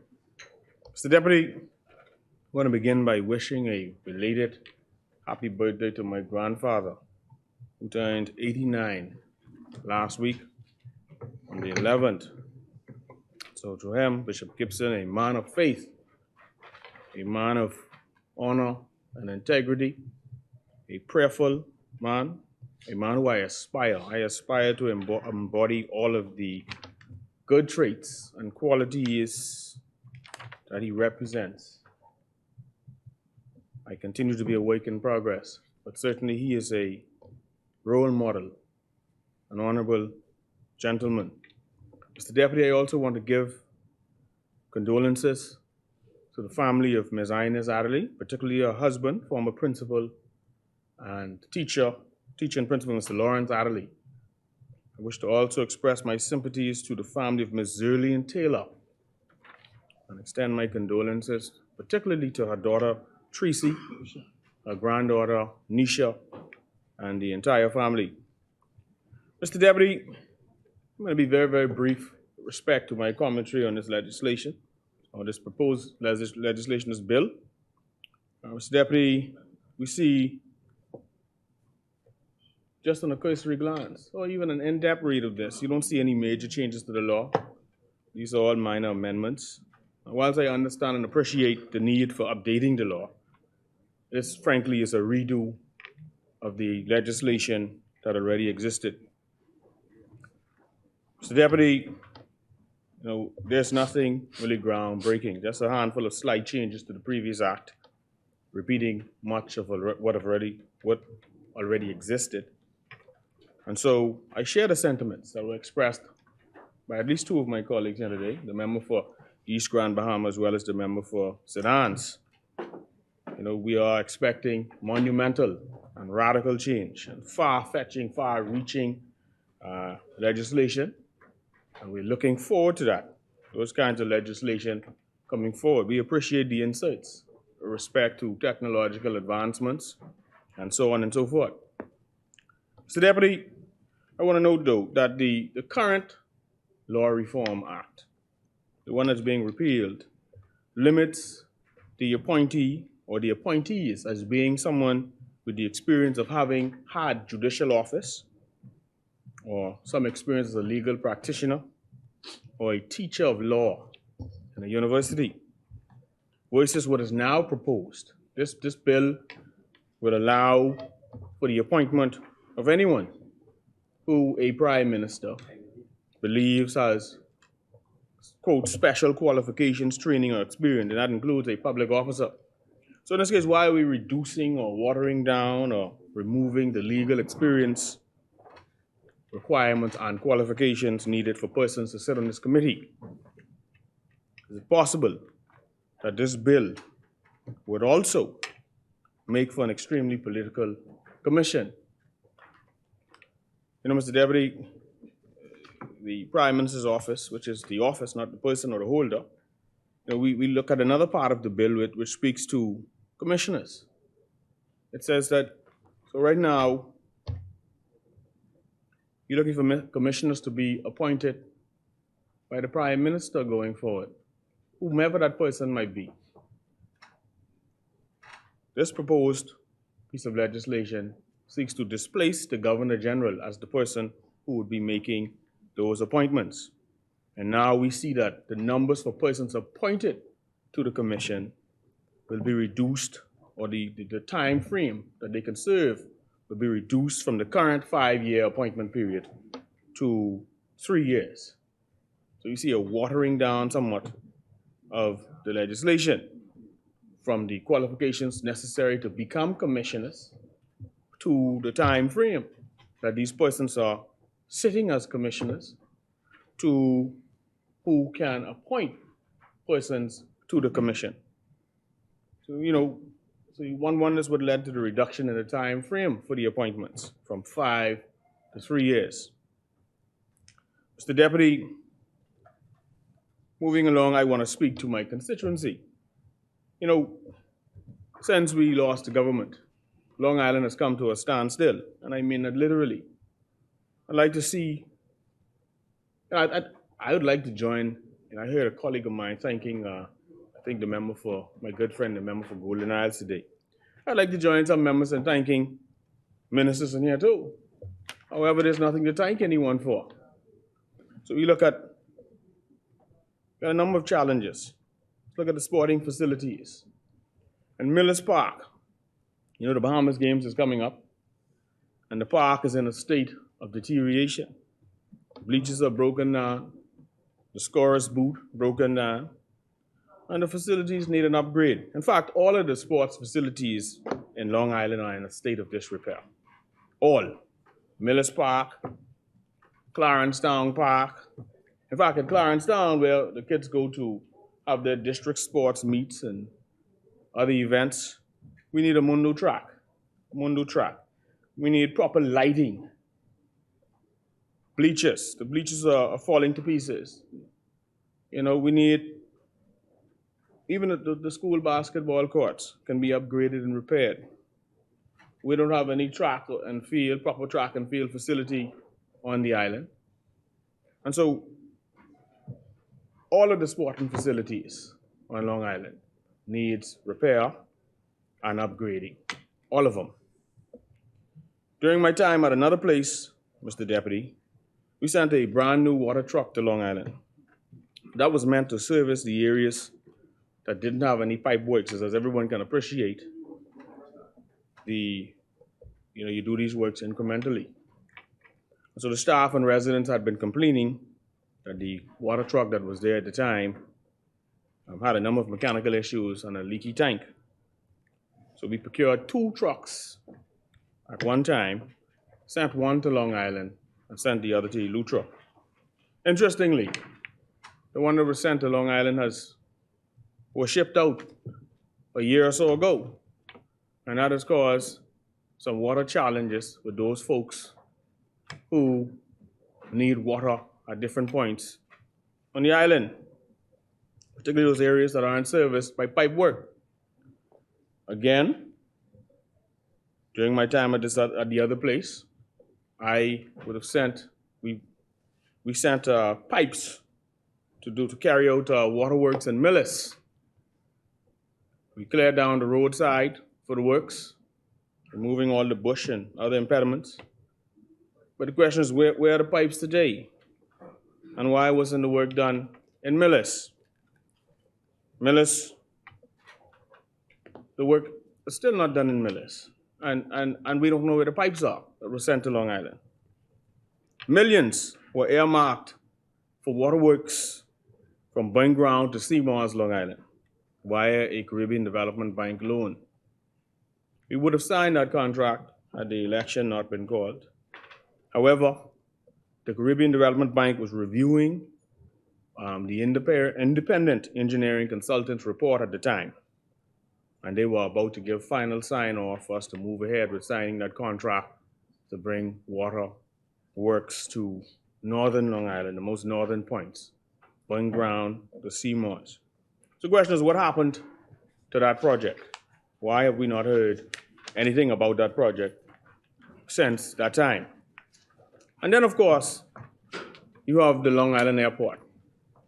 You've not received any concrete update with respect to this airport. And we've been waiting for this airport for many, many years. But during the time that we were in office, we undertook the architectural work. We completed the environmental impact assessment report. We completed a survey plan. The engineering works were done. Tenders went out, bids came in, and to my understanding, the bids were reviewed. So what happened? What happened to the airport? Where's the contract? Why wasn't it signed? What's the latest development with respect to the airport for Long Island? Mr. Deputy, in Long Island, we continue to play a game called Duck a Hole. Duck a Hole.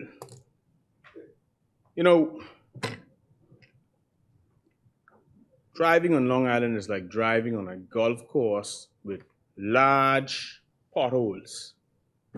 I mean, just you're talking about persons losing tires, axles, wheel, other issues. I mean, your whole extension you got to replace driving in Long Island. The driving experience between Grace and Seymour's is the worst. You're talking about the roadway being littered with potholes of all types, varying sizes. The worst. Central Long Island needs some work, particularly between Buckley's and Petty's, where you have the road sinking at points, going on a bit of an airplane, you have potholes, etc. But from Grace to Seymour's, my gosh, the road is in a horrendous state, and we need help. Mr. Deputy, I often spoken about some 5 miles of road in North Long Island that was supposed to have been paved over the last 3 years. And a contract was awarded, and I've complained that the contractor has been placing the signs for the settlements in the wrong places. I know that they've met with local government, etc. but the signs remain in the wrong places. The signs are misspelled. The settlements are misspelled, some of them. Some of the signs are in the wrong location, where another settlement is supposed to be. And frankly, some of the road signs, particularly the signs that the yield or corner stop signs, are too small. There's a school zone sign that's right, and this is a school zone sign at North Long Island High. That's right at the pedestrian crossing. I mean, that don't make any sense. Makes no sense. It should be some ways away where people could see the sign and understand that, especially if it's tourists, understand that they need to brake or slow down because they're entering a school zone. So these signs, we would hope that they would move to replace these signs with signs of a more appropriate size, that they would consult the residents, the people of Long Island, about where the settlements are.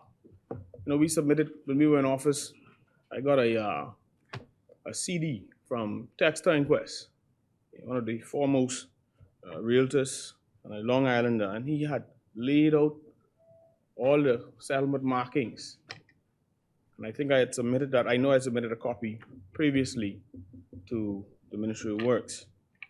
But that showed where all of the settlements are. You know, it's a settlement, I think, you cannot change settlement names, man. Okay, this settlement names that we see are completely changed. And this should not happen. Okay, some consultation would be most helpful. But with respect to the road in North Long Island, those 5 miles of road, it shouldn't take 3 years to pave 5 miles of road and to continue to put the quarry down. Folks get in accidents, get asthma, get other issues. They go back, they put more quarry down. We're waiting for them to put down the asphalt, the hot mix. And we've been waiting now almost 4 years for that to happen. Mr. Deputy, yes, a contract was signed in 2020 during COVID, so no work could happen then. But it's been 2 years since you all have come to office, so nothing has happened since. Mr. Deputy, in Long Island, we have no recreational spaces, no parks, no proper parks on the island. And we're hoping that when the government moves to create parks, that Long Island is considered for at least 3 parks. One in Central, one in South, one in North. We have places cleared off land that we call parks, but they're not parks. They're not proper parks. I know that there was a plan under the last the former Minister of Works, the last administration, to put parks on these islands. And I'd written to the minister at the time, and that should still be on file, requesting parks to be placed at certain points along the island. Mr. Deputy, I also want to note that the clinics on Long Island, we have challenges with medicine at the clinics. Challenges with medicine. Persons are complaining that they aren't able to get diabetes medication. They aren't able to get medication for hypertension. These are all basic meds that should be at the clinics. And my constituents are complaining when they go to the clinic for these things, people are getting slips to send to Nassau or to find a pharmacy of some sort to service or to fill these to get their medication. Come on. You know, you cannot have the 2 main clinics on the island without proper medicine. And my island is an island where most of my constituents are 50 years old and above. So I'd say at least 55% or thereabouts would be cross 50. And this is why I'm so keen to see these road signs, properly sized road signs, because when you get older, you start to have sight challenges as well. Mr. Deputy, in 2021, an IDB loan was gotten for clinic repairs and renovation. and funds were earmarked for works at the clinic in Deadman Ski, in addition to a brand new ambulance. And we continue to hope that we'll be able to have these works done, which will to include a lab, a new ambulance, a completely refurbished, renovated, up-to-date clinic. You know, we're sick of picking up our people from the side of the road, back of trucks. Sick of picking up our people on plywood, because the clinics don't even have stretchers. And so we're hearing a lot of promises, but we would like to see some kind of works happening to the clinic in Deadman Ski. And also there was some work to be done at the clinic in Sims. And I believe that, I know for a fact that today, the morgue in Deadman Ski has not been in working condition for some time now. Okay, so bodies have to be transported many miles down to the clinic in North Long Island. And sometimes you have, you know, the clinic, the morgues could only hold so many people. So I think they only built to hold about 3 bodies at a time. And I remember there was a time when there was about 6 or 7 bodies at the clinic in Sims. So folks had to come in and quickly embalm bodies to preserve them, because now you had to have, another one had to go into the morgue. So the clinic, these both are the main clinics in Long Island, are in desperate need of repairs. And we would like for that morgue also, in the immediate, to be fixed in Deadman Ski. As I conclude, Mr. Deputy, I want to note that police officers have complained, business owners and residents have complained. The police have no vehicles in North Long Island. I've raised this issue in recent time. So in other words, the police in North Long Island are not able to quickly respond to any complaints or concerns raised by business houses or residents in that part of the island. Sometimes you hear the police cars, the sirens blaring, coming up north from down south. But in Long Island, we turn it the other way around. But these, I mean, you can imagine, by the time the police get to a scene, if there's a robbery or some incident, persons are long gone. You know, we had an incident lately where there's a plane that landed in Long Island, and some folks left the plane in the middle of the runway, a suspected drug trafficking exercise. And by the time the police were able to get there, the plane was empty, persons had disappeared, and the plane was just sitting in the middle of the runway. That plane remains in Long Island. So, Mr. Deputy, we're hoping that the police in the north of the island would be properly equipped with vehicles so that they're able to service the residents of northern Long Island. Mr. Deputy, I thank you very much. Thank you, Mr. Deputy. Thank you, Honorable Member. As many. The chair.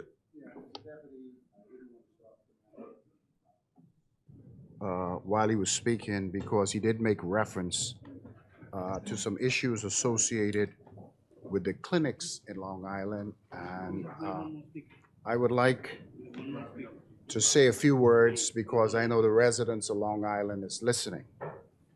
I want to assure the residents of Long Island that under the IDB loan facility, we have major plans for the renovation of the Dr. David Simmons Memorial Health Center.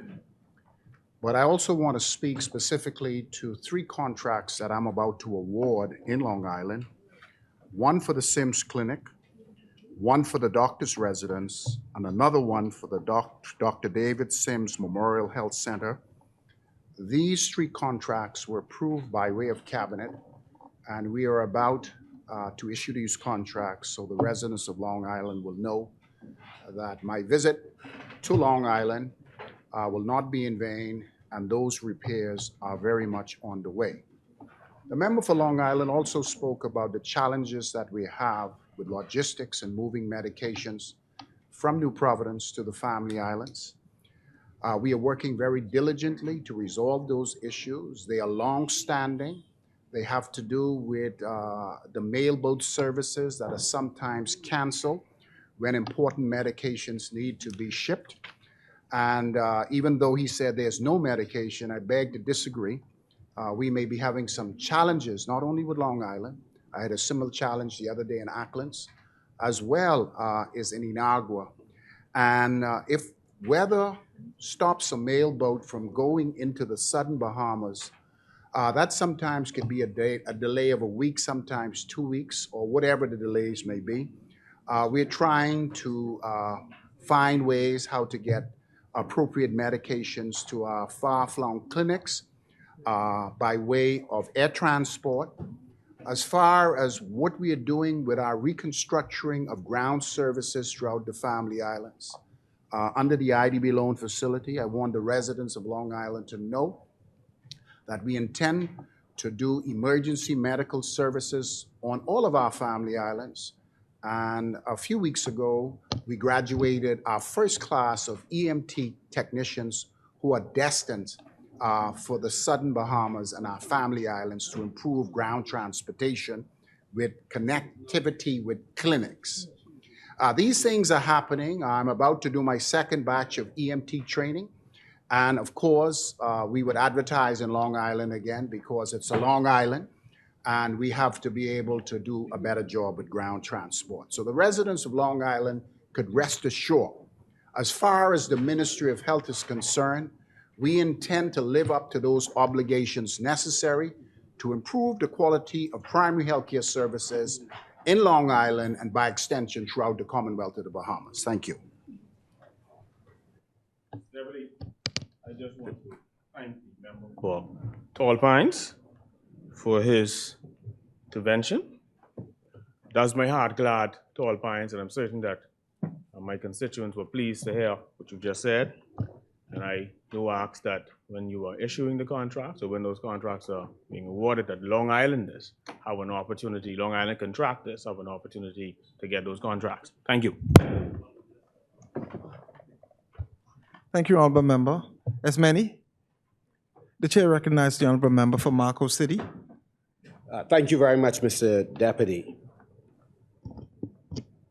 I wish to give thanks to Almighty God for this opportunity to once again be able to speak on behalf of and in conjunction with the residents of Marco City and on behalf of any number of Bahamians throughout the Commonwealth of the Bahamas who still grapple with a number of pressing issues that we are all tasked with addressing. Mr. Deputy, I would like to first extend condolences to the entire Marco City family, but in particular to Mr. Penniman and his three sons, especially Bernard, on the sudden passing of Bernadine, a dedicated member of our team. Our hearts go out to the family. We also extend condolences to Sherry, on the passing of Van Johnson, and to Jan Roberts on the passing of Bishop Huden Roberts, and to the entire family, but certainly KJ on the passing of Bernardina Major, and to Annie Gibson, we are praying for you on the passing of Chantel. We eulogize, laid to rest, Robert Williams and Christine Oughton and Angela Moss just this past weekend, a tremendous amount of grief for so many families throughout the Commonwealth of the Bahamas, including our very own chaplain, Bishop Gregory Minnis, on the passing of his mother. And now we've learned other members of our team have lost close family members as well. The Honorable Frankie Campbell, I understand, is also counted in that number. We pray for all of you. And daily, we thank God for life. We recognize how fragile it is.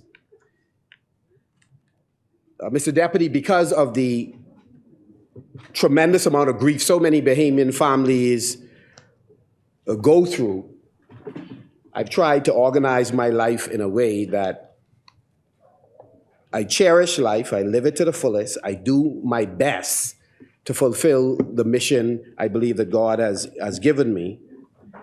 And and try as best possible to live peaceably with as many persons as possible. I come to the House because I believe that we have a solemn duty to try and lighten the burden of every Bahamian, regardless of their political colors. Mr. Deputy, sometimes when we raise issues in this House, we hear the familiar refrain that has existed in this House for decades, and that is, when you all were in, you all did this. That kind of trite exchange, and we often say to members on the other side that you're in the chair, we expect you to fix it, fix the challenges. But I want to make it a little bit more personal. Mr. Deputy, I represent a constituency that the present member for Kid Island, Rumkins, and Salvador once had an interest in representing. I thought it was a fascinating story to hear the member for Kid Island talk about having been set up and ready to go in Marco City during that particular time. He was not successful in getting that nomination, but to his credit, he went on to be elected and have been elected multiple times in Kid Island, Rumkins, and Salvador. But I represent a constituency that the founder of our party represented. Prior to 2017, we've had a number of members of parliament who have done a commendable job in helping to change the community. For 5 consecutive elections, the seat has changed hands, and God has been good. The people of Marco City has given me 2 consecutive opportunities to represent them. It's to the credit of the team that assisted, not because I was so absolutely gifted. No, we had a team, a solid team. What was interesting about the team, Mr. Deputy, is a team that was made up of, and still is, primarily those who have historically supported the Free National Movement, but a great many of those persons have supported other political organizations. I can think of at least 3 members who were stalwarts of the Progressive Liberal Party who came with us in 2017.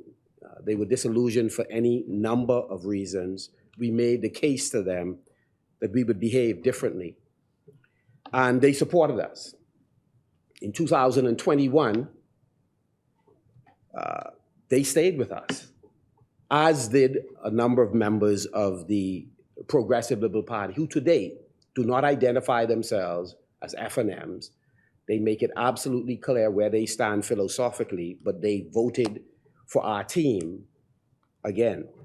I think it's in part because the brand of politics that we practice is a brand that seeks to empower all Bahamians. We believe that we create employment by growing the economy, identifying suitable candidates, making sure they fill vacancies once they apply in an appropriate manner. We don't believe that we create employment by unemploying people who we perceive to be from another side. And so Mr. Deputy, in Grand Bahama, as a case in point, urban renewal, under the Free National Movement, functioned as close as possible to the terms of reference for urban renewal. It wasn't busy with people signing in, leaving the job, and going to do politics. We depoliticized the urban renewal we met. I'm speaking in Grand Bahama. And no less than members on that side, including the member for West End and Bimini, acknowledged. It was a professional team that worked there. In the case of Marco City, over a 4.5-year period, I visited that office, the physical office, no more than 4 times. I believe it was 3 times. I made contributions when they made requests, but I participated in their events each time I had an opportunity and I was invited, but did not get involved in seeking to direct or adversely influence the way in which they dealt with constituents in general. Why is this relevant, Mr. Deputy. It's relevant because, unfortunately, we talk a lot about what should happen in this country, what should happen in this parliament, and how we ought to join hands and work in tandem with each other. But this administration that is presently running the Commonwealth of the Bahamas is quite possibly one of the most tribalistic administrations that I have seen and experienced in my adult life in politics. That doesn't apply to all the ministers, let me be clear. There are members on the other side you're able to call, and they are not going to say one thing to your face and do something different. They would seek to help the people who you direct to them. But that is few and far in between.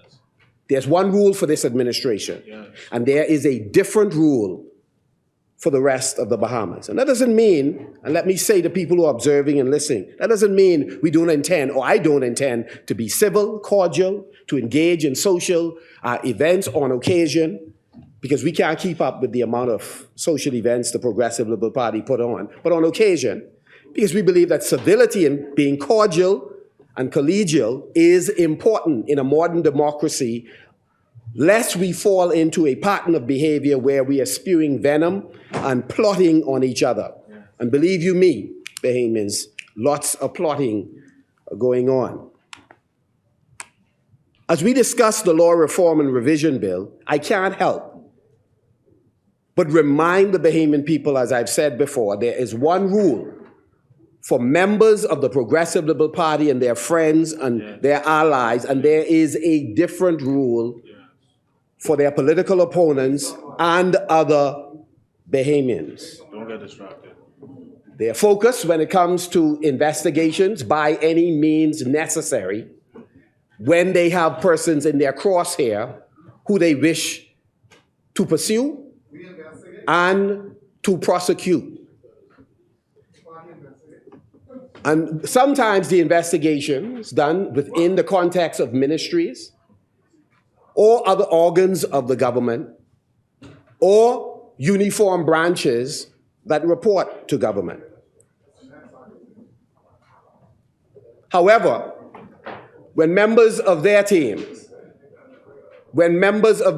have issues, they are slow to act, slow to investigate, and they work diligently, in my estimation, to ensure that some matters never see the light of day.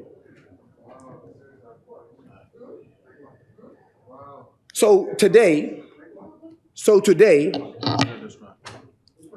we discuss the Law Reform and Revision Bill.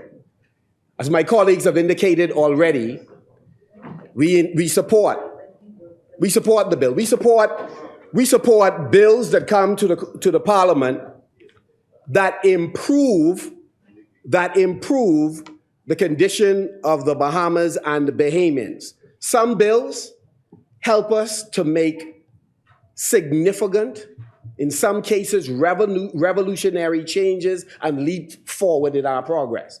Others provide marginal improvement to where we are now. The Law Reform and Revision Bill, the one that we have before us, is one such bill that we believe incrementally move us forward in terms of modernizing our legislature.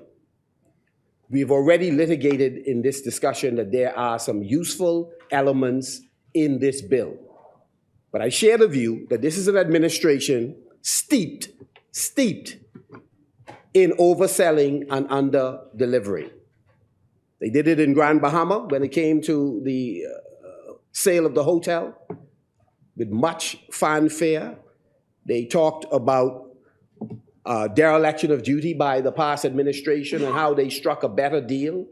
And to thunderous applause, they sold us a bill of goods that turned out not to be what it was represented. It's not uncommon. They promised, as it relates to electricity, that they will cause a review to happen with a view of lowering costs, no matter how they try to spin it. You're not going to review it. What you're reviewing it for, if the intention is not to lower the burden of energy on the backs of Bahamians. Instead, they've done the exact opposite.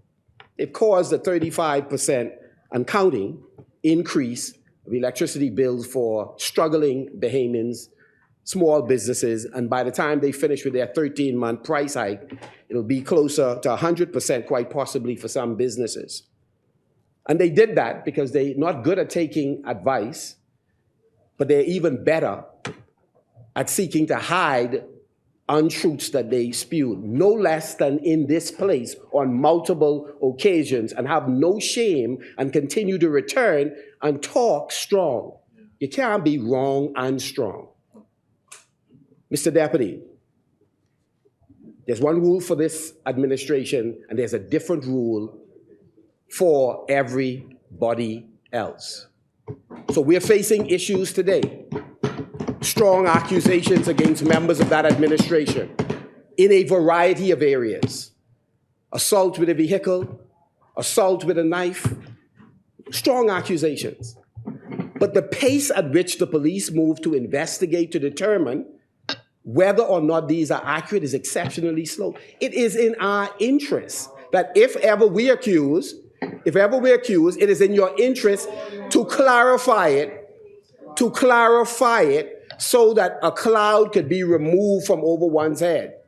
But instead, Mr. Deputy, this administration has a fundamentally different approach in terms of addressing accusations when it's laid at their feet. We have proof positive that when accusations are laid on this side, the police is swift to act, meticulous in its investigations, and resolute in pursuing what it is pursuing. The question is, can the same rules, or shouldn't the same rules, apply to all of our citizens? Mr. Deputy, when we, in Parliament, a part of our duty is to raise and address pressing issues that affect the Bahamian people. And one of the things we ought to be doing is to demonstrate that we are responsive to the cries and the afflictions of the Bahamian people. So if today there is an outcry for resources so that small and medium-sized businesses, micro-enterprises can get started, can participate in benefiting from the bounty of this country, then we should find ways, either in policy or when we come in this place, to create opportunities for our people. Instead, today we are still searching for the increased resources, grants, equity loans, etc., by this government, which it stated was in the budget, in order to help our people. We can't find the figure. We can't find the $50 million.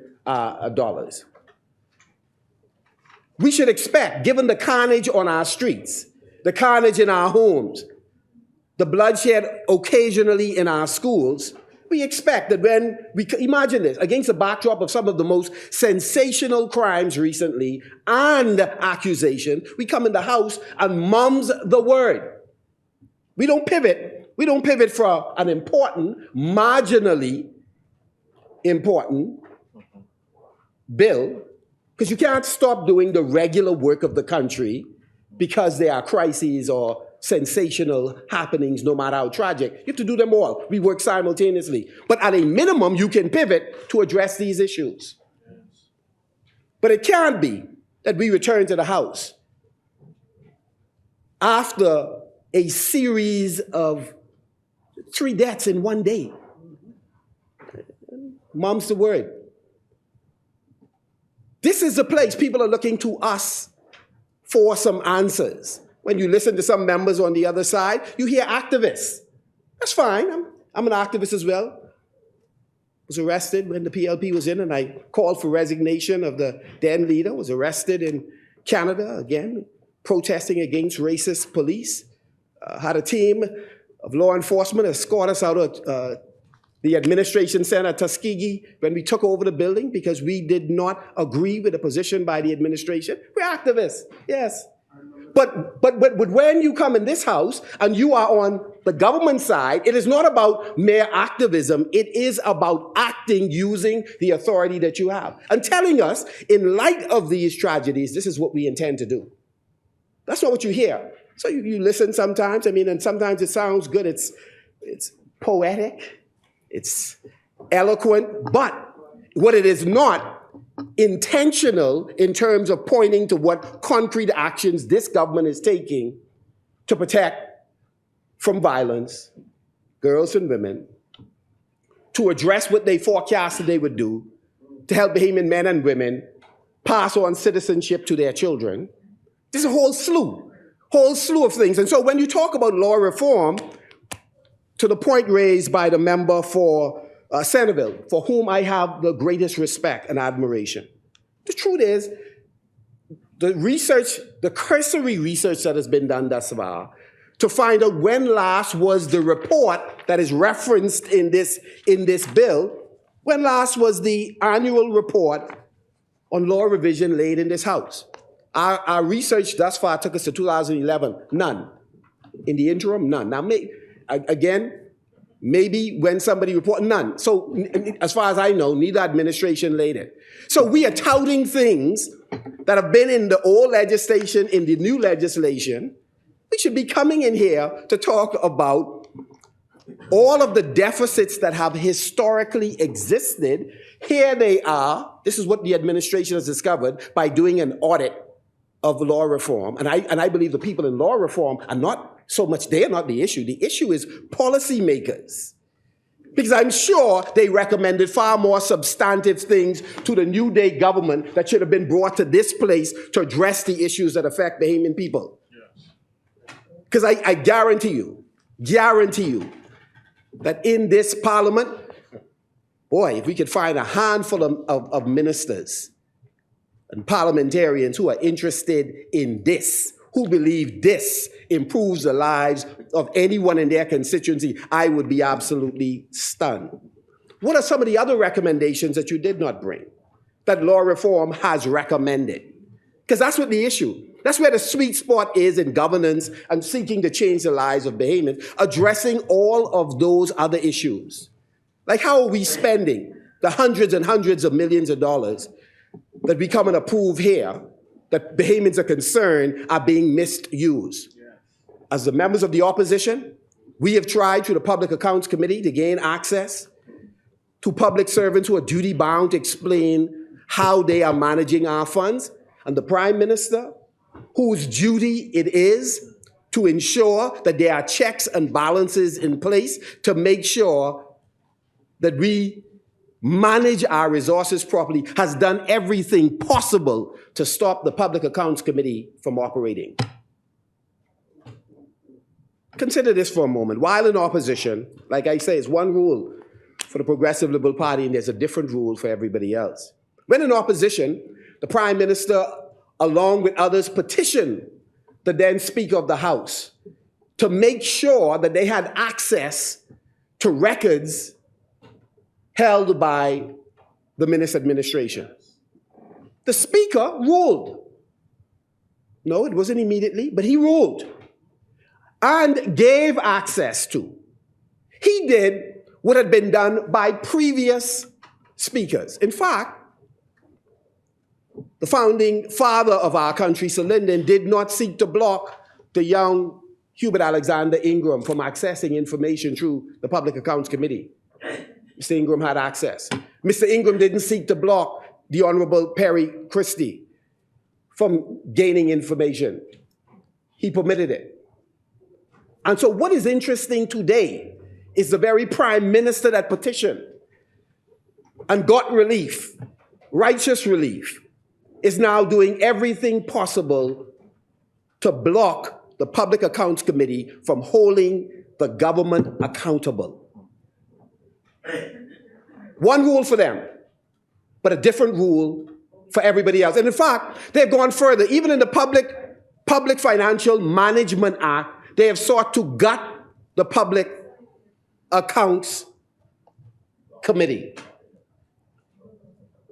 So in amending the legislation that is responsible for the public financial management system, Even then, they looked for one additional way in which they could weaken important legislation.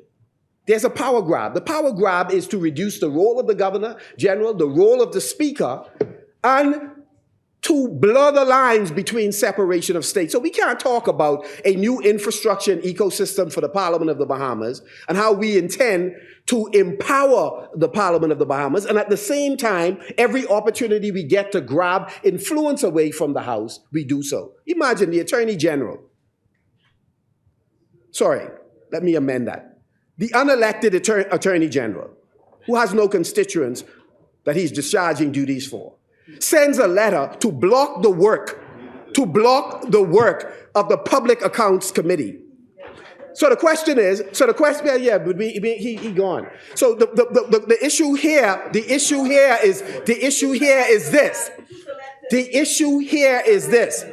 that he did not act independently, he acted on instruction. Unless we have a rogue Attorney General, he acted on instruction. And so we're saying it can't be. And I encourage the public. We cannot permit it to be that one rule for the Progressive Liberal Party and those that support them and a different rule for the rest of us. It cannot be right.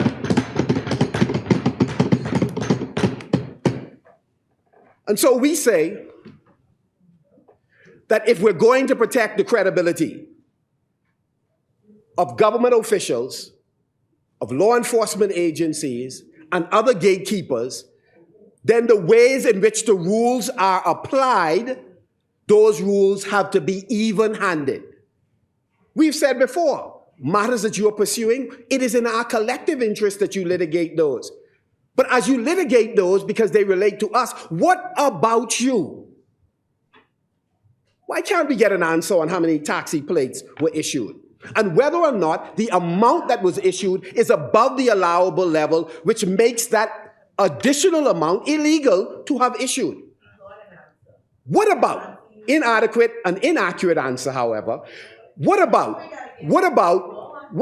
us making the point that let's bring to the House, bring the section of the Housing Act and then reconcile it with the Debt Management Act and help us understand how it's possible that a corporate soul with no ability to borrow can borrow $20 million, refuse to lay the documents on the House in case we are wrong, and just keep it moving like it's like zero, it's like nothing, man. Serial lawbreaker. And so again, no, please, by all means, open book, come, bring it. Any day you're ready, all of you, bring it. The bottom line is that there's one rule for the Progressive Liberal Party and a different rule for everybody else. Mr. Deputy Speaker, we believe that it is important to bring the report to the House so we can see the litany of issues in the legislation, anomalies that exist, outdated legislation that needs to be modernized, the whole range of objectives that the Law Reform Commission addresses. And the government should properly prioritize those matters to ensure that we systematically deal with them. To the point raised earlier, if there's a need for us to hire additional persons in order for us to remedy those things that are an albatross around our national neck, then we should do so. The backlogs that we have in the court system, I find it is tragic. That's part of why the public is often disillusioned with policymakers. That if persons can't get justice because they can't even get before a court to have an appropriate hearing, that's an issue. So if we need to allocate additional resources to hire additional help in order to clear out the backlog, if we have to call lawyers on the carpet to ensure that they behave in a manner not to frustrate the system, but to discharge rightfully their duties to their client, they should do it. Yes. And these are the kinds of things we should talk about. These are the things we should be bringing to the House. And it isn't an issue that we're killjoys. We're trying to stop the government from celebrating Bahamian exceptionalism and celebrating what we've accomplished and who we are as a people. But it is about prioritizing that in the midst of the 50th anniversary, given the level of crisis on the ground in many of these communities, that we need to reconsider how we're allocating funds and for what reason. Because while we in the plush hotels sipping on some syrup or sipping on whatever, there are some folks who ain't got nothing to eat. And they certainly ain't getting vouchers no more, or they're getting them irregularly. So there's an issue, because there is an issue with priorities. And so, Mr. Deputy, as we support the law reform and revision bill, we also support the government bringing and laying on the table the list of items that have been recommended by the talented team at law reform over these many years, so that we can have a candid, open, honest discussion about what matters we must address. I remember in the financial services sector, successive ministers on both sides used to make the point that one of the things that had put us in good stead as a country is that we would recognize economic opportunities in the financial services sector.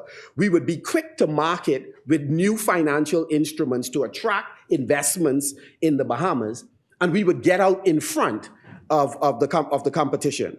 And others, those who wish to hold our jurisdiction hostage, will then they will move the goalposts, find some other way to try and curtail our momentum. But at a minimum, we had a self-awareness as a country that we needed to be nimble, we needed to be quick, we needed the right talent to create the right pieces of legislation that made us competitive. That's where we need to be. In almost every sector, we have to find ways through the legislative regime to put us in good stead as a country. And we need to do it in immigration. We need to do it as it relates to fighting crime. We need to do it in tackling this issue of bail. Many times, politicians and police use the judiciary as scapegoats when we don't accept our fair share of the responsibility by not doing what we need to do in here to make life easier for police, for members of the judiciary. And so, Mr. Deputy, I end where I began. There's one rule for the Progressive Liberal Party and its members, and there is a different rule for the rest of us. Thank you, Honorable Member. As many? On a matter raised by the member from Marco City, and his suggestion that many are not receiving vouchers now or with them irregularity. Fact of the matter, Mr. Deputy, we're trying to get rid of the vouchers. And what is happening is, in the transition, some members of the public, some of our clients, so-called, have not received vouchers or they've been delayed. And that comes on occasions when we are now causing for them to receive their debit cards. And the process sometimes takes longer than we expect to. That's a technology issue from time to time. But we are in no way trying to stop or will prevent any member of the public, particularly the senior members of the community, to be without support. But we have had one or two situations that we are aware of, but I wish to assure the member from Marco City that we are ensuring that all members of the public and the clients receive their debit cards. That's what we're working on now to ensure. Thank you, Honorable Member. The chair recognizes the Honorable Member for Marco City. I'd just like to mention to the minister, thank you very much for sharing that information. One of the challenges we are having with the debit card is persons who are at counters with the counter filled with grocery to submit a card only to be told there's nothing on it and they're turned away. So that is it is a significant problem that is reoccurring. The member is correct. We have had one or two issues of that as well, Mr. Deputy. And the truth is, it is a technology issue that's created a problem for us from time to time. But we are in discussions and we're seeking to eliminate all of that because we want to get it to the point of near perfection as best we could to ensure that everyone can walk with the dignity that they have and should have, and they're able to obtain what they want. But we know of, and you are correct, we're not saying that didn't happen, there are members who've gone to supermarkets to be told that there's nothing on the card. And to that, we have apologized, but the truth is we're seeking to get to near perfection as possible. Thank you, Honorable Member. As many, the chair recognizes the Honorable Member for Freetown. Thank you, Mr. Deputy Speaker. It is truly good to be back home. As I always do when I rise in this place, Mr. Deputy Speaker, I do so with the forbearance of God who wakes us all up and decide what state we will be in, and with gratitude to the people of Freetown. This afternoon, Mr. Deputy Speaker, before I address the matters of this debate, with a heavy heart, I extend condolences to the family of the late Valentino Johnson. Mr. Valentino Johnson was killed in a police-involved shooting on the 16th of April, Sunday of this year, Sunday past. He was a community man, and I speak not of anything to do with the actual matter, Mr. Deputy Speaker. But Mr. Brown was a community-minded man. He was somebody who had a heart for the people. He was somebody who actually assisted us in a breakfast program that we do at Uriah McPhee. He will be missed by his mother, Nera Johnson, and his sister, Anna K. Pinder. He'll be missed by the Camp Road and Lion Road family. He'll be missed by the members and workers at the Freetown constituency office. And I can say, Mr. Deputy Speaker, I will personally miss him. He was somebody who one could count on to be ever present and ever willing to work. And may his soul rest in peace. Mr. Deputy Speaker, I've been asked to wrap up the debate for the member for Centerville. And, you know, having had a little time off, having traveled to the symposium along with the member for Angliston and the Prime Minister in Trinidad, I was in a fairly tranquil mood. I was in a very tranquil mood. It was so nice, Mr. Deputy Speaker, that my only complaint was that you couldn't get hot food in Trinidad. Everything was lukewarm. No vegan food. But then, Mr. Speaker, Deputy Speaker, this afternoon, I was told that us on this side are tribalistic, with the implication being that those on the other side are not. And that troubled me because the person who said it is a man of letters. And so he knows that words are important. And tribalism is defined as this: the state or fact of being organized in tribe or tribes.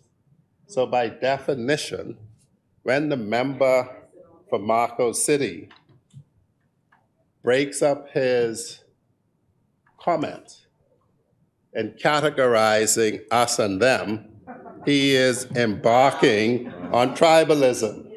And it is ironic that he then says that's something that's pejorative. But, Mr. Deputy Speaker, I've learned a lot in 18 months. Now, and I intend to be as exact and relevant as the other side was, and try to be a little more, because, Mr. Deputy Speaker, these are some serious times, as Jacques Yor says. And it's not just serious in the Bahamas. And a symposium that Angliston, the Prime Minister, and I went to discloses just how serious it is the world over. And it is too serious for us to just be concerned about words. And it's too serious for us only to be concerned with saying what people want to hear and talking. We have to do things. And so when Long Island says there's no police car in North Long Island, that is so. And we've been doing something to address it in the 100 patrol vehicles that we've had to acquire. When we hear, what are you doing to protect women, and the commissioner of police are appointed by this administration, one of the first things out of the gate is to create a sole dedicated unit to do just that. It's not talking about it, it's acting on it. Yes. Now, I want to just say this in the nicest way as I possibly can, Mr. Deputy Speaker. I say nice as possible. When we look at how we act for the Bahamian people, it is important that we do not take them for light. Bahamian people, from the humblest to the highest, are very intelligent. All you need to do is travel the world to understand that. So it behooves the other side to think that these persons do not understand the value of traveling to find out what is happening over the world, to get in people's face, to ask for things.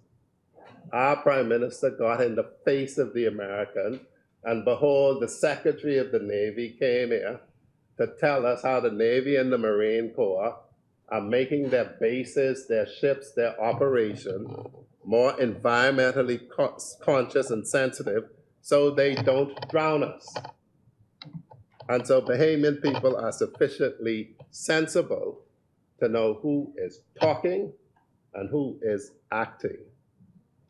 And by acting, I mean doing things. You know, the member for Kalani, before he left, when he was on his feet, spoke about something, and something I find amazing about those opposite. They assert things that they have no possible way of knowing, which is very dangerous.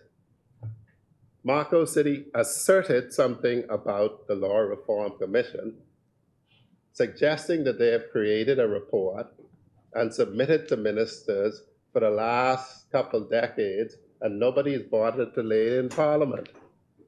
It's dangerous to suggest that they have created a report if you haven't seen it. It is dangerous for Kalani to say that after another prime minister opined that Bahamian judges and magistrates must be living on Mars, that all of us as Bahamians sat and smiled and said, go ahead and deride judges.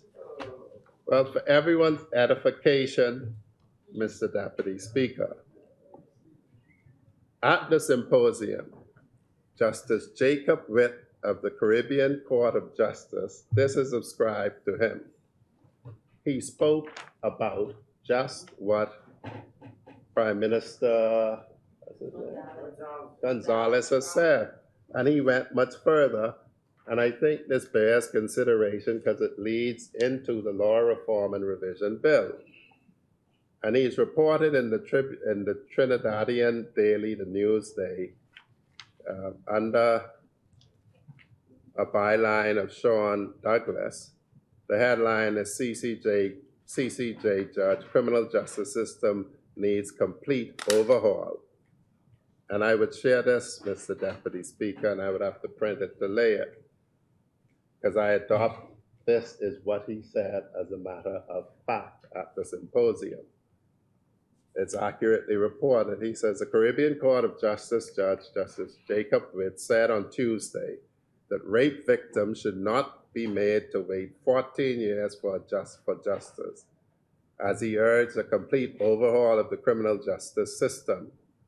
Witt was offering a judicial perspective at the CARICOM Crime Summit at the Hyatt Regency Port of Spain. He began by denying charges leveled by regional prime ministers on Monday. He denied all of them by Motley and by Gonzalez, that certain judges seem to live on the planet Mars based on their judgment.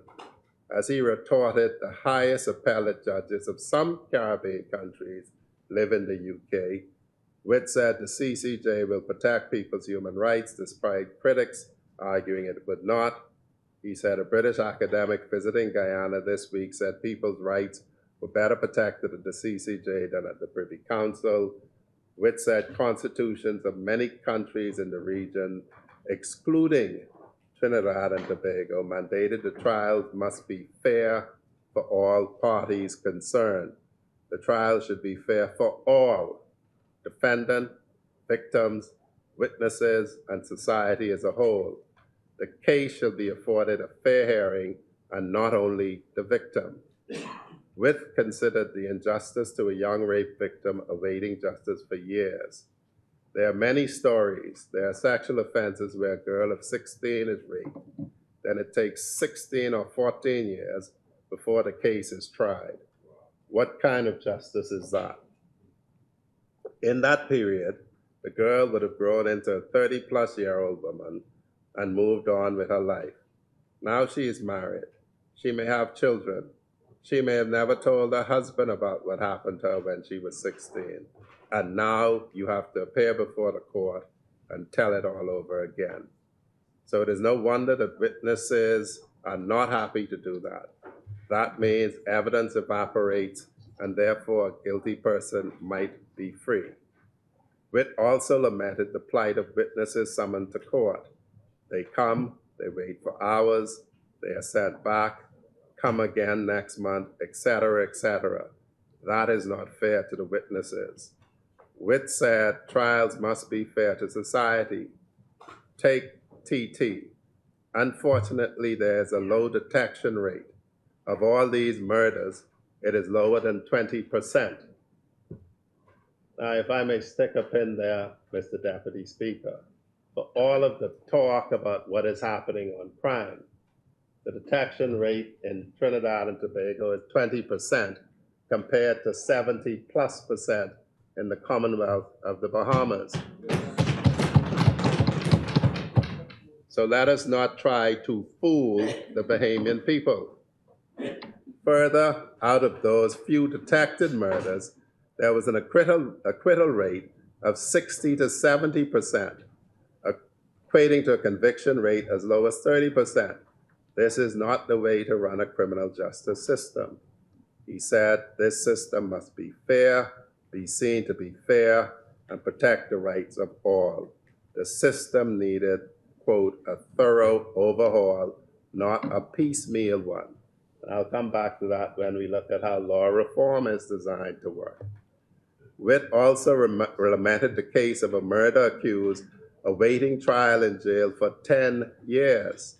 He said in the past, bail was not given for murder because these cases came to court quickly. But now this is no longer the case. The award of bail comes amid lengthy delays in trials for people deemed innocent until proven guilty. He quoted Chief Justice Ivor Ritchie as saying recently, the whole system was in crisis. Witt recalled the CJ saying 575 persons were awaiting trial for murder in Trinidad and Tobago. And even if 10 judges, which happens to be the amount we have set in the criminal division in this country, tried only murder cases for the next 10 years, such efforts would not clear the backlog in 5 years. He made 3 suggestions to improve the criminal justice system: a better pretrial sifting out of cases where prosecutions was likely to fail for insufficient evidence, more use of plea bargaining, and more use of judge-alone trials.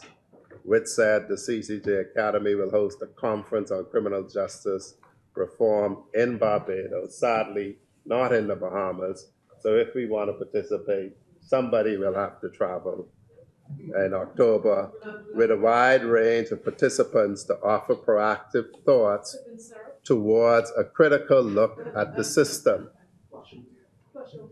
I read that, Mr. Deputy Speaker, because we must be very clear about what we are to do in this place. In this place, we are to make laws for the order and good governance of this country. And that is our duty here, primarily. We are not here to come in depending on what is in the news and talk. So it is convenient to say when it is one of them, and I suspect they may mean a member who spoke this afternoon and a former member of Parliament. He is suggesting the wheels of justice turn quickly, but when it is one of ours, it doesn't. The Bahamian public recall quite well that there are many questionable instances of what has happened to money under their watch. But nobody has been swept up, dragged in, had a Minister of National Security take a witness to the police, direct anything, and to this day, certain members next door, across the way, are bragging that people better not come for them or they'll come out like a raging tiger or some such thing. A gorilla, sorry. Wrong element. So the Bahamian people are not unintelligent, and it behooves you to try to treat them as such. To talk about a special rule for PLP friends and families, when I know my colleagues aren't going to want me to say this, Mr. Speaker, but plenty PLPs cussing all of us daily, every day of the week, for preferring persons from the opposite side over them. And it is well known because FNM trolls comment on it and irk it on social media. If the member for Marco City isn't aware of that, I would ask him to potentially check the Black Ops team they have around, telling PLPs how all the FNMs got this when the FNM was in power, and now that we're in power, PLPs aren't getting anything, and which FNM is still in a job and all of that. The Bahamian people are not foolish. Do not treat them as if they are. It is, I'll send you some screen names. You probably know who they are. So, Mr. Deputy Speaker, we need to cut through this. Don't accuse us of being tribalistic if what you then proceed to do is rank tribalism. The reason that we say, when you were in the chair, did you do that? It's not to abdicate our responsibility. A good example of it is right this afternoon. Long Island said he was waiting 4 years for something. We have not been in the chair for 2 years yet. So he was waiting about 3.25 years when his government was in power. Now, one of two things is true, and this is how my Grammy and Grandpa used to teach me, right? We from Ragged Island, Marco City, you know how we go. They point out what could be the case. So they could say, either they don't like you, so they ain't doing nothing for you for 3.25 years. So Long Island must consider if the FNM didn't like them for 3.25 years and made them wait for 3.25 years, or there is some legitimate reason that it's taking the time. So when we keep hearing this, oh, don't tell us we didn't do it, that's because we say that that's the ragged island in me anyway when I do it. Because I am saying either y'all didn't do it because y'all didn't like the people, or there is some legitimate reason it takes time. And that's all there is, but then we fix it. All those people y'all convicted for COVID offenses, we fix that immediately. The deficit in manpower for the police, we fixed it. The intervention programs, we fixed it. And in fact, we went further. Angliston could tell you, we have now programs with Angliston, with Ministry of Education, Ministry of Health, Ministry of Social Services, the Armed Forces, none of whom actually report to any ministry in this government. I know y'all used to make them report to ministry in y'all's government, but that is and was wrong, and we have stopped it. The commissioner doesn't report to me, the Commodore doesn't report to me, nor does the Commissioner of Corrections. We know that in the previous administrations, y'all's view is that y'all control these people. My view, reading the Constitution and the laws, is that we don't, so we don't. So, to be quite clear, and I'm happy somebody who can't be heard reminded me, the courts have said they're not to report the ministries. And so when you keep coming here, ignoring that we all agreed in 2016 a plan that we would execute, that we are in fact executing it. Witness in Trinidad, Dr. David Allen. I see the Prime Minister, now you make that man travel too, because he don't live in Trinidad. He went down to Trinidad to explain the family concept to address crime, which is getting people to address shame that causes issues. Such was the impact of his presentation that he's already been invited to at least one other Caribbean country so that we may all collaborate to address this issue called crime in this region. Unfortunately, he had to travel. Sorry about that, he stayed in the hotel. I don't know if he sipped any honey, syrup, sorry, but he had to travel. And bearing in mind the type of man he is, I'm quite sure that he will travel to our Caribbean neighbor to seek to assist them, because that is what you do when you try to work together to see what works, what doesn't work, and to craft a common path forward. So Justice Jacob Witt, in his contribution, says a complete overhaul. How is that relevant to what we are discussing? That is relevant because that is what law reform is all about. East Grand Bahama suggested that, I'm told that we should go further and have a parliamentary draftsman attached to the House of Assembly. That's correct. That's another step. The first step, though, is formulating the legislation that a parliamentary draftsman would give advice to the House about. So that's step 2. We're now at being very clear about step 1. And I must say, with all due deference to St. Anne's, Long Island, and the other side, I do not agree that there's nothing new about this bill. That is true in this sense. When you record information, you could write it with a pen. You could type it on a typewriter. could type it in a computer. You could type it in a smartphone.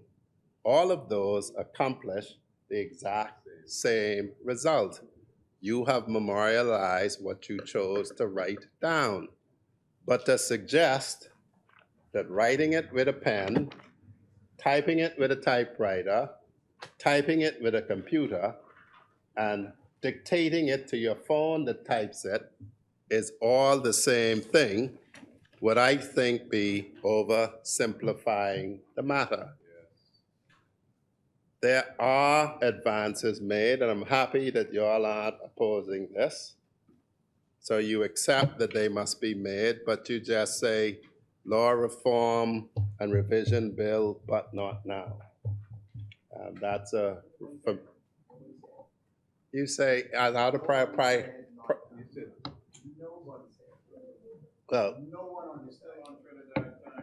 well, yeah, the Trinidad time and Bahamian time is the same time. Let me say this, because I'll put it exactly as it was put to me. To say that I was not here, you know, Mr. Deputy Speaker. Go ahead. The chair recognizes the honorable member for Marco City.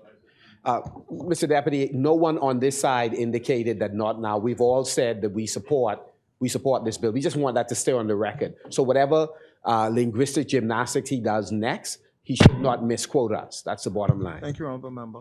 The chair recognizes the honorable member for Freetown.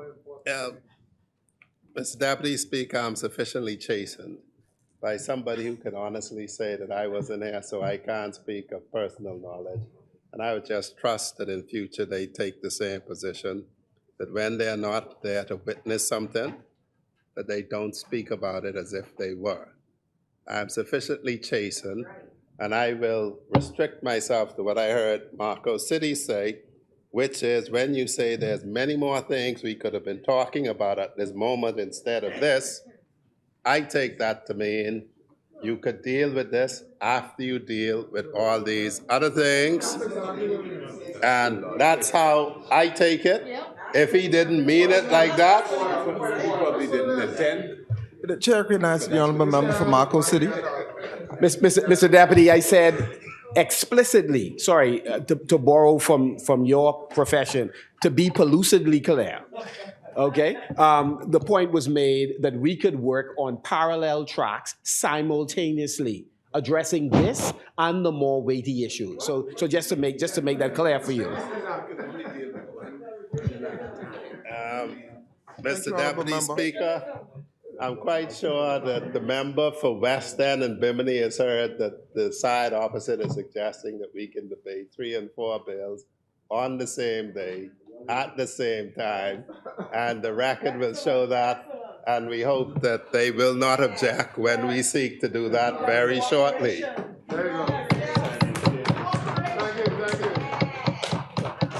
So I thank Marco City for disabusing us of this view that we could only debate one thing at one time. Because we were certainly under the impression that they wouldn't agree for us to debate 3 and 4 unrelated things at the same time. But you know, that's, as Anderson says, that's water under the bridge. The record shows exactly what Marco City meant. To speak to the bill itself, because I don't want to be very long at this, to consider the issues raised. The opposite side raised concern about taking power away from the Governor General. I would ask them to consider what power the Governor General has. Because the Bahamian people have access to the Constitution of the Bahamas free online and can go to section 79, subsection 1, Article 79, subarticle 1 of the Constitution that says, the Governor General shall mandatorily, in exercise of his functions, act in accordance with the advice of the Cabinet. or a minister acting under the general authority of the cabinet, except in cases where this Constitution or any other law, he is required to act in accordance with the recommendation or advice of, or with the concurrence of, or after consultation with any person or authority other than the cabinet, provided that the Governor General shall act in accordance with his own deliberate judgment in the performance of the following functions. And it lists them from paragraph A to paragraph H, and matters like this aren't included at all. So the Governor General, under the current act, shall act accordance with the advice of the cabinet. The only difference between this act, this bill, and the act is that there is a specific minister now being designated as opposed to the cabinet. Nobody is taking any power of the Governor General to act in accordance with his deliberate judgment away from him. So the reality is, when Long Island was concerned about replacing the Governor General, it really came from a place of ignorance of the effect of Article 79. And I don't mean anything pejorative by describing it as that. It's just that if you were aware of Article 79, you could not say that anybody was taking anything away from the Governor General. So the Bahamian people ought not to be concerned about that. The other aspect of it, of course, is that there was concern that the time limit for appointments was reduced from not a period not exceeding 5 years to a period not exceeding 3 years. I would advise and submit, Mr. Deputy Speaker, that that is immaterial because the actual provision of the bill, Section 5.3, says that a person who ceases to be a commissioner shall be eligible for reappointment. And you could be reappointed 10 times for a total of 30 years if you are still fit to do it. There is no limitation on the number of appointments you can have, as there are with some appointments. The last matter I'd wish to address, Mr. Deputy Speaker, is it was suggested by Long Island that he was disturbed that under the current act, you have to be exact, a lawyer, you have to be having held, holding or having held judicial office, experience as a legal practitioner, or a teacher of law in a university. You have to be a lawyer to be a law reform commissioner. Well, you know, legal myopia is not a good thing. The act, the bill in terms basically says you have special qualification, training, or experience suitable for your appointment to the commission. The job of the commission is very wide-reaching and varied. And it is the talk about codification of the law, eliminating anomalies, repeal of obsolete and unnecessary enactments, and talking about advising of schemes of law that is necessary. I don't think as a lawyer, and as somebody says, even an eminent lawyer, I think I know everything. For real. There's plenty things I don't know. We rely on experts. Plenty things I don't know, Marco City. My children teach me things every day. You still take credit because you say that's my offspring. That's why they so great. Of course. My mommy teach me to say that. But at the end of the day, this narrowing everything to be discharged by lawyers is something that the public deprecates. The public deprecates only having lawyers on the disciplinary tribunal for lawyers. And so on the disciplinary tribunals of lawyers, you have a mandatory civilian. Yes. You have a mandatory civilian. People are calling for civilian oversight of the police, and they have it. Yes. And if we are to have a major oversight or overview, for instance, of law related to cybersecurity, artificial property, artificial human beings, one would hope that somebody with that specific expertise is on the commission, and if that person is not legally qualified, that wouldn't stop them going on the commission. We recognize that while lawyers play an important role, we aren't the end all and be all. I'll give you an example, because in Trinidad, Chief Superintendent Thompson paid me a compliment to say that when I did cases, I was always prepared in scientific matters. But it's not that I'm a brilliant scientist. I read what is necessary, and if I have any doubts, a part of my team is a scientist. When we do a case of medical negligence, a part of the team is a doctor.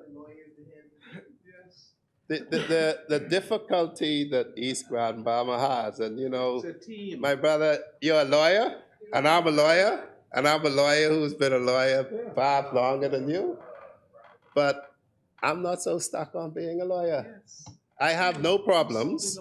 I have absolutely no problems if we reviewing the law of medical ethics, for instance, with regard eugenics, with regard anything else, that the committee be chaired by somebody other than a lawyer.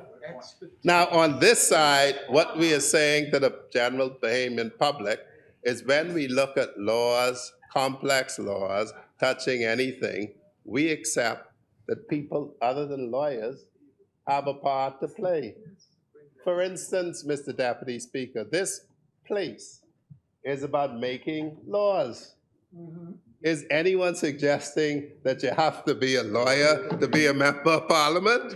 When the only job of this chamber is to make laws. You know, Marco City, you know, we should go there and then.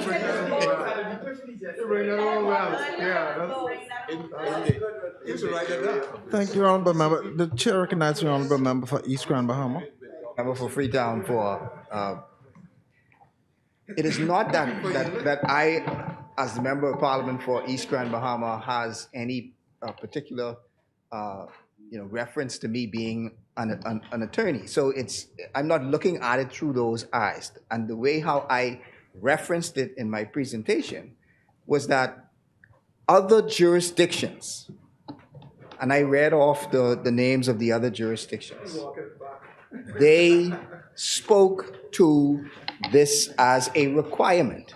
And they were in recent times. Some were in 2019, some were in 2020.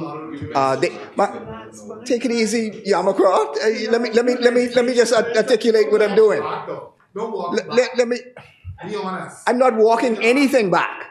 And if you would just listen, then you could. If you would just listen, members. Mr. Deputy. Order, members. The point I was making was, I'm not seeing this through a personal situation with me being an attorney.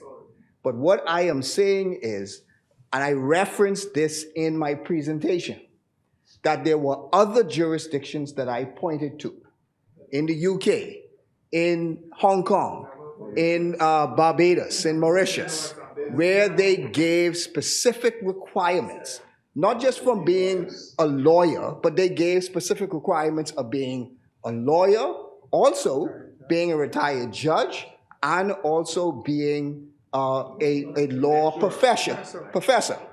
So they were specific in that for the law commission, that there was a requirement for lawyers. So my question was that I didn't understand your need to take that out. And I honestly still do not understand your need to take that out. So that's the point I was making. It's not anything that's personal to me, but it is in other jurisdictions, this is the way it is articulated. Thank you, Honorable Member. Mr. Deputy Speaker, and I know East Grand Bahama and I were both educated in the UK, and so he would be well aware of this. To seek to equate yourself with a system that is not similar to you in very many ways is not making it fit for purpose. In the reality of it, Barbados down at the symposium is coming to the conclusion that they have to move away from how the English do their committals to the Supreme Court, and now they're going to be seeking to do it how we do it. So we are bold enough, and this Prime Minister is bold enough to say, just because you're colonial doesn't mean you're right. We're on the road to 50, for heaven's sakes. For me to say I'm going to do it because the English do it, who still haven't really apologized or paid reparations for slavery, how the Australians do it, who were a penal colony of England. At the end of the day, East Grand Bahama knows full well that when we go to them for their final court of appeal, they apply the laws that we choose to make. And so we as Bahamians have to decide what we want to do. And the Bahamian people simply need to decide whether, when the law commission is looking at drafting laws, whether they want all lawyers there, or maybe they want somebody who may look like them. It's simple. We have decided, but in this bill, that we're not going to make it the ultimate province of lawyers. Now, for me to be championing that, and I may get fired, that y'all say we get fired every 5 years, right? I may be reducing a job that I could go and get. But at the end of the day, the reality of it is that the choice is between whether you wanted all lawyers, and to Marco City's mumble point, if you say we just want to benefit one of ours, you have a bunch of people who, you have a bunch of PLP lawyers who still cussing us.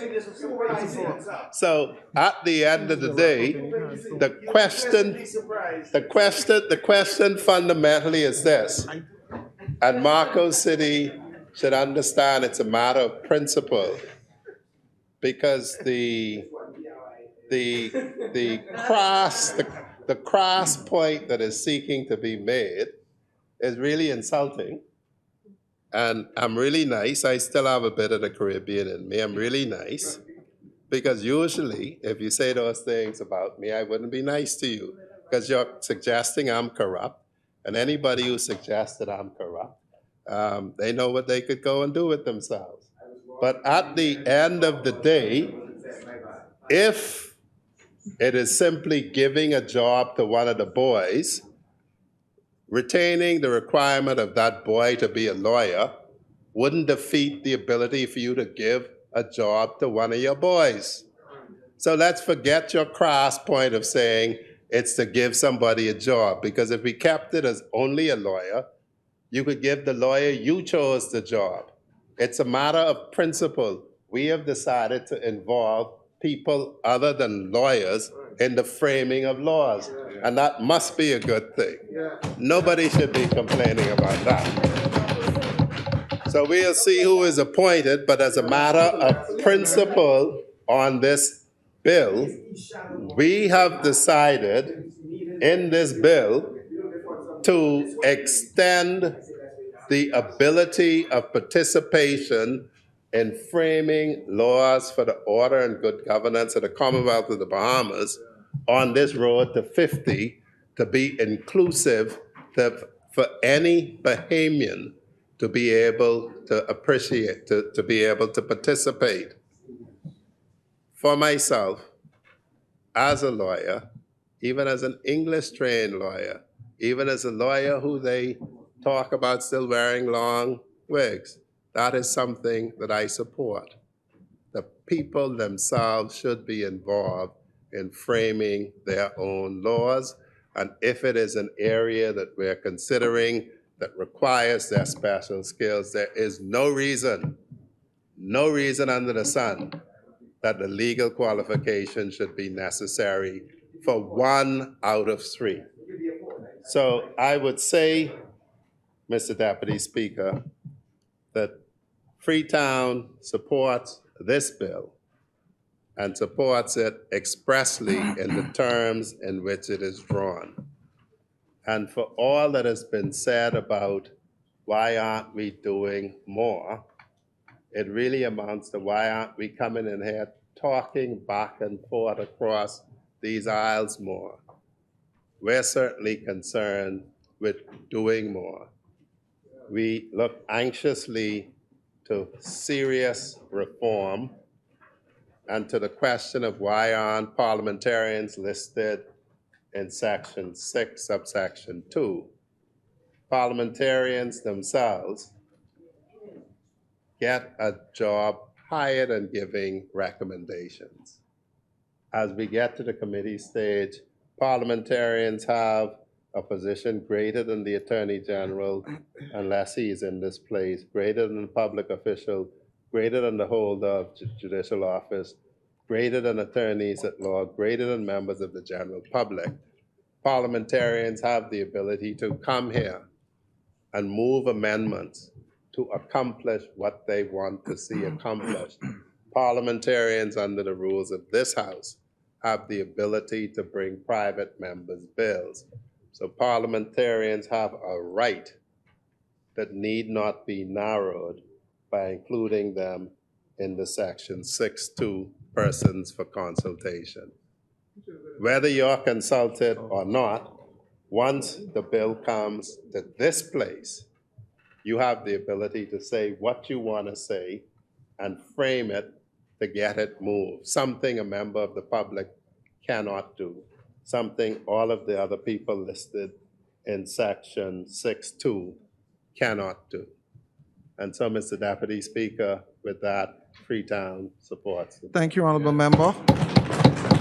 It has been moved and seconded that the following bill be read a second time and committed. A bill for an act to repeal and replace the Law, Reform, and Revision Act, and to modernize the law for reforming, revising, and consolidating the laws of the Bahamas, and for the connected purposes. Order that the bill be read a second time. As many as are in favor will remain seated. Those opposed will stand. Order that the bill be read a second time and committed. A bill for an act to repeal and replace the Law, Reform, and Revision Act, and to modernize the law for reforming, revising, and consolidating the laws of the Bahamas and for connected purposes. Further second reading of bills. Committee of the Whole. Mr. Deputy, I now move that the House resolves itself into the Committee of the Whole with the member from Mount Moriah. Is there a seconder? Second. It has been moved and seconded that the business of the House do resolve itself in the Committee of the Whole with the member of Mount Moriah in the chair. As many as are in favor will remain seated. Those opposed will stand. The motion is carried. The business of the House will now resolve itself into the committee stage. Make sure. I just wanted to make sure.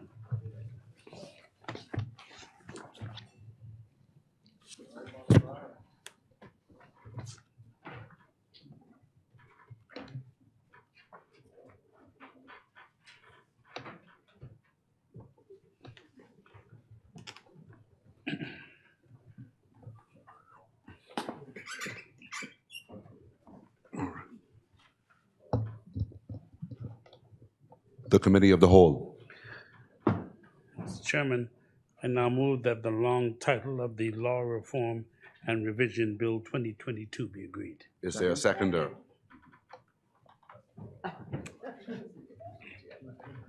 It has been moved that, and seconded that the long title of the bill be agreed.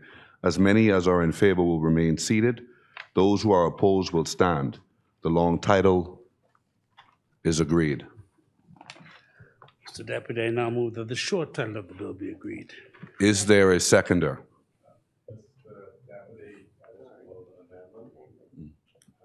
The amendment, the terms of the amendment is to leave the current clause 1 short title and to substitute a new clause 1 rubric short title and commencement.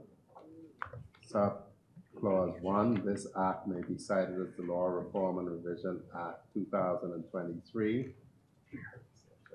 Then sub clause 2, this act shall come into force on the first day of May 2023. It has been moved and seconded that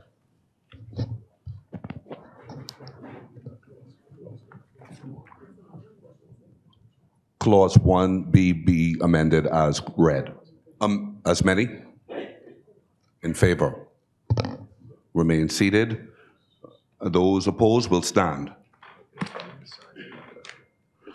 Clause 1, the motion is carried. Clause 1 is amended as read. Mr. Deputy, I now move that Part 2 through Part 4 of the bill be agreed. It has been moved. Second.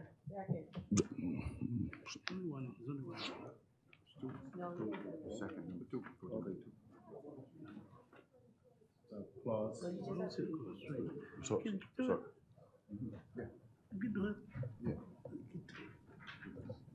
It is, sorry. Mr. Deputy Speaker, in Chairman. the moving of parts 2 to 4 being moved for approval, I'd wish to move 2 amendments. Both are in part 2. The first is the clause 3. You have it. Yes, sir. The first is the clause 3. No. It's an and. That's clause 1, then there are 2 others. Underneath it. 137. The second, Mr. Deputy Speaker, is the clause 3. After the words commission, after the words 3-person appointed in line 2, insertion of the words immediately after as commissioners. It has been, is there a seconder? Second. It has been moved and seconded that Clause 3, that the bill be amended as read. As many as are in favor will remain seated. Those opposed will stand. Clause 3 of the bill is amended as agreed. The motion is carried. The second amendment in part 2, Mr. Deputy Speaker, is of clause 7. Immediately after the word reform on the first line, the insertion of the word and revision. Is there a seconder? Second. It has been moved and seconded that Clause 7 of the bill be amended as read. As many as are in favor will remain seated. Those opposed will stand. The motion is carried.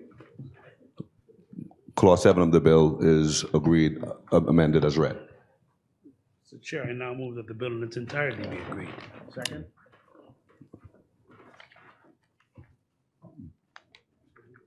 It has been moved and seconded that the bill in its entirety be agreed. As many as are in favor will remain seated. Those opposed will stand. The bill in its entirety has been agreed as amended. The motion is carried. No, you. Okay, midwife, okay. Mr. Chair, I now move that the Nurses and Midwives Bill 2022, long title, be agreed. Is there a seconder?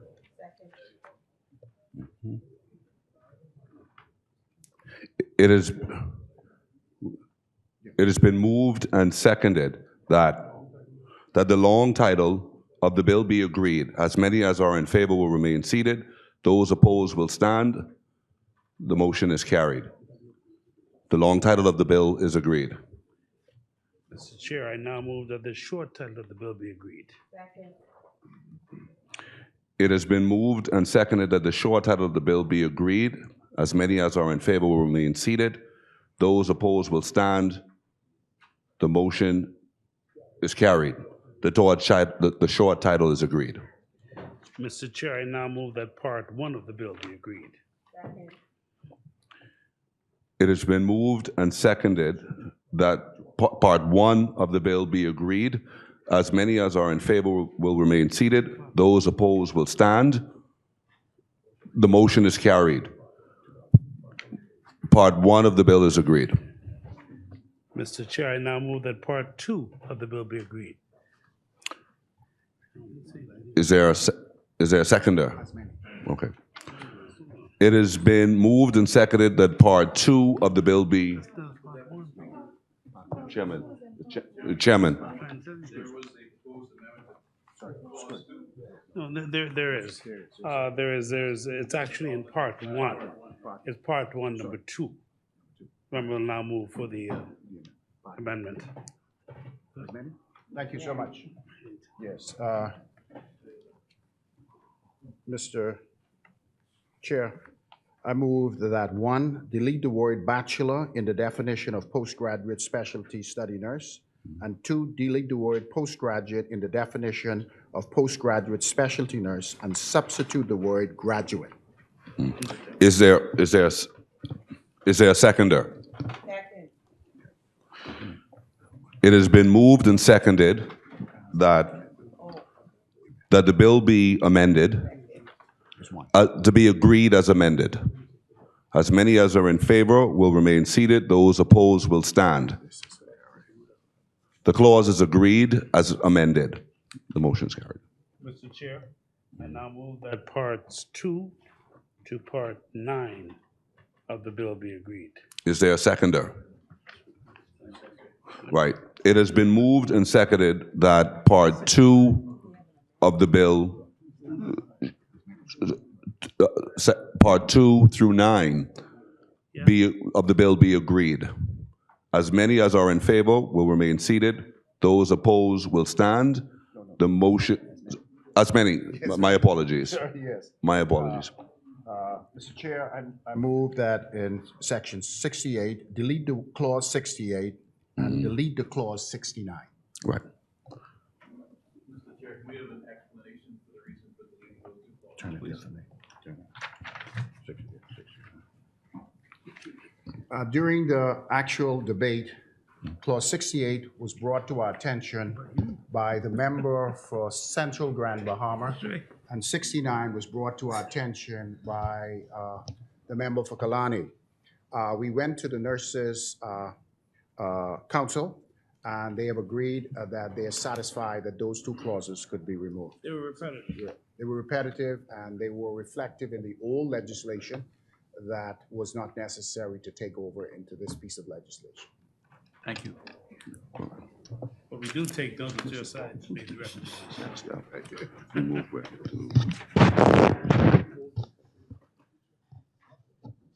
That's Section 9. It has been moved and seconded that Section 9 is agreed as amended. As many as are in favor will remain seated. Those opposed will stand. Clause 9 is agreed as amended. Mr. Chair, I now move that the first, second, and third schedules of the bill be agreed. Is there a seconder? It has been moved and seconded that clauses First, second, and third. 1, 2, and 3 be agreed. As many as are in favor will remain seated. Those opposed will stand. The motion is carried. Schedule 1, 2, and 3 is agreed. Mr. Chair, I now move that the nurses and midwives bill in its entirety be agreed. Is there a seconder? Mhm. It has been moved and seconded that that the bill be agreed in its entirety, as amended. As many as are in favor will remain seated. Those opposed will stand. The bill in its entirety is agreed, as amended. The motion is carried.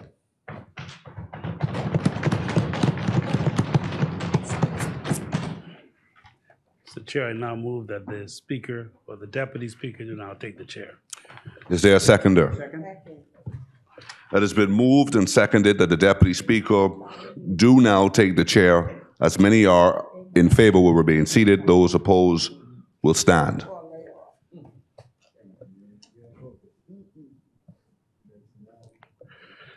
The Deputy Speaker will now take the chair. Yeah. All right, thank you. So I need to say something there.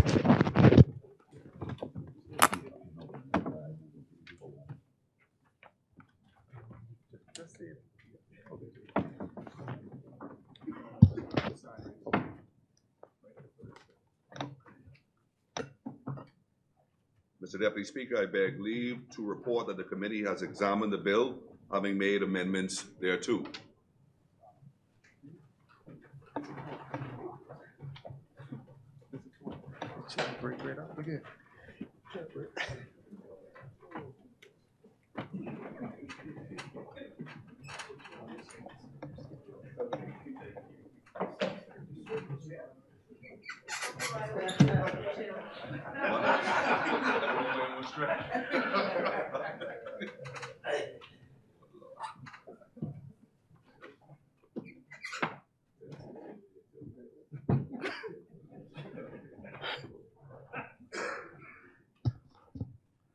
Honorable members, the chairman of Committee of the Whole has reported that the committee has examined the bill, made no amendments thereto.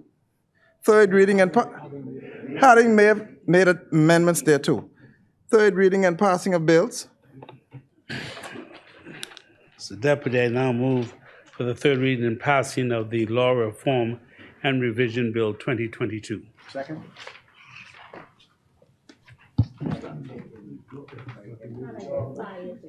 It has been moved and seconded that the following bill be read a third time and passed. A bill for an act to repeal and replace the Law, Reform and Revision Act, and to modernize the law for reforming, revising, and consolidating the laws of the Bahamas and for connected purposes. As many as are in favor will remain seated. Those opposed will stand. Order that the bill be read a third time and pass. A bill for an act to repeal and replace the Law, Reform and Revision Act and to modernize the law for reforming, revising, and consolidating the laws of the Bahamas and for connected purposes. Order that the bill to now pass and the title therefore declared to be a bill for an act. No, the Law, Reform and Revision Act.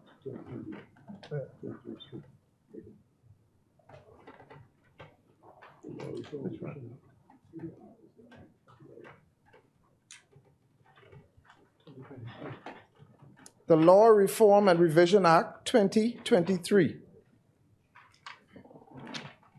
For the third reading of bills. Mr. Deputy, I now move for the third reading and passing of the Nurses and Midwives Bill 2022. Second, no. It has been moved and seconded that the following bill be read a third time and passed. A bill for an act to expand the practice of nursing and midwifery, to continue the Nursing Council of the Commonwealth of the Bahamas, to provide for the training, regulation, registration, and licensing of registered nurses, midwives, and advanced practice nurse, to provide for the training, regulation, enrollment, and licensing of licensed practical nurses, to provide for the regulation of nurse interns, to provide for the regulations of unlicensed assistive personnel, to provide for the regulation, registration, and licensing of nursing agencies, to repeal the Nurses and Midwives Act 1971, and for the connected purposes. As many as are in favor will remain seated. Those opposed will stand. Order that the bill be read a third time and pass. A bill for an act to expand the practice of nursing and midwifery, to continue the Nursing Council of the Commonwealth of the Bahamas, to provide for the training, regulation, registration, and licensing of registered nurses, midwives, and advanced practice nurses, to provide for the training, regulation, enrollment, and licensing of licensed practical nurses, to provide for the regulation of nurse interns, to provide for the regulation of unlicensed assistive personnel, to provide for the regulation, registration, and licensing of nursing agencies, to repeal the Nurses and Midwives Act 1971, and for connected purposes.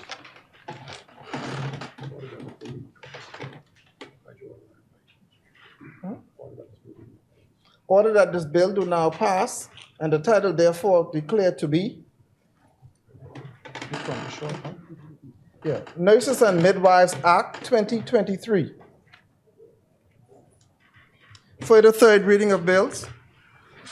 No for the third reading of bills, Mr. Deputy, but I wish to thank the member from Mount Moriah for serving as the chair. Thank you. Second. Consideration of Senate amendments. Resolutions. Member statements. The chair recognizes the honorable member for St. Anne's. Want to just update my constituents. The constituency office has been in touch with water and sewage. 2 water and sewage holes that were dug, poorly filled, and not paved in the area of Brigadoon and in the area of New Moon along Eastern Road. Those were supposed to be receiving attention today. There is a remaining hole dug by BPL, reported by Nassau East North, on the main road entering in by a very important property. If we could to have someone from BPL go down, all of the constituents that live in that area are complaining about the severity of it. I'll get that information to the minister, the member from Fort Charlotte, one of the many good constituents of St. Anne's. Thank you, honorable member.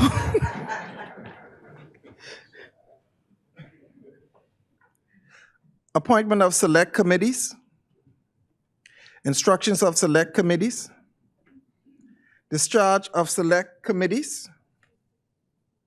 Notices of future meetings. Mr. Deputy, I'd like to redo the notices in the name of the government. Thank you, honorable member. Adjournment.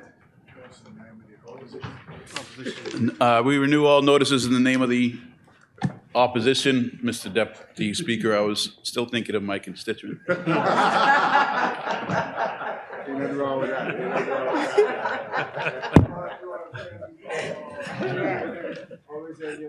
On the adjournment, Mr. Deputy, I now move that the House adjourns to Monday, April 24th, 2023 at 10 a.m. Second. It has been moved and seconded that the House and its arising do adjourn to the 24th of April at 10 a.m. As many as are in favor will remain seated. Those opposed will stand. Final adjournment. Mr. Deputy, I move that the House now stands adjourned to Monday, April 24th, 2023 at 10 a.m. Is there a second? Second. It has been moved and seconded that the House do now adjourn. As many as are in favor will remain seated. Those opposed will stand. The motion is carried. The House stands adjourned to the 24th of April at 10 a.m. 2023. All right.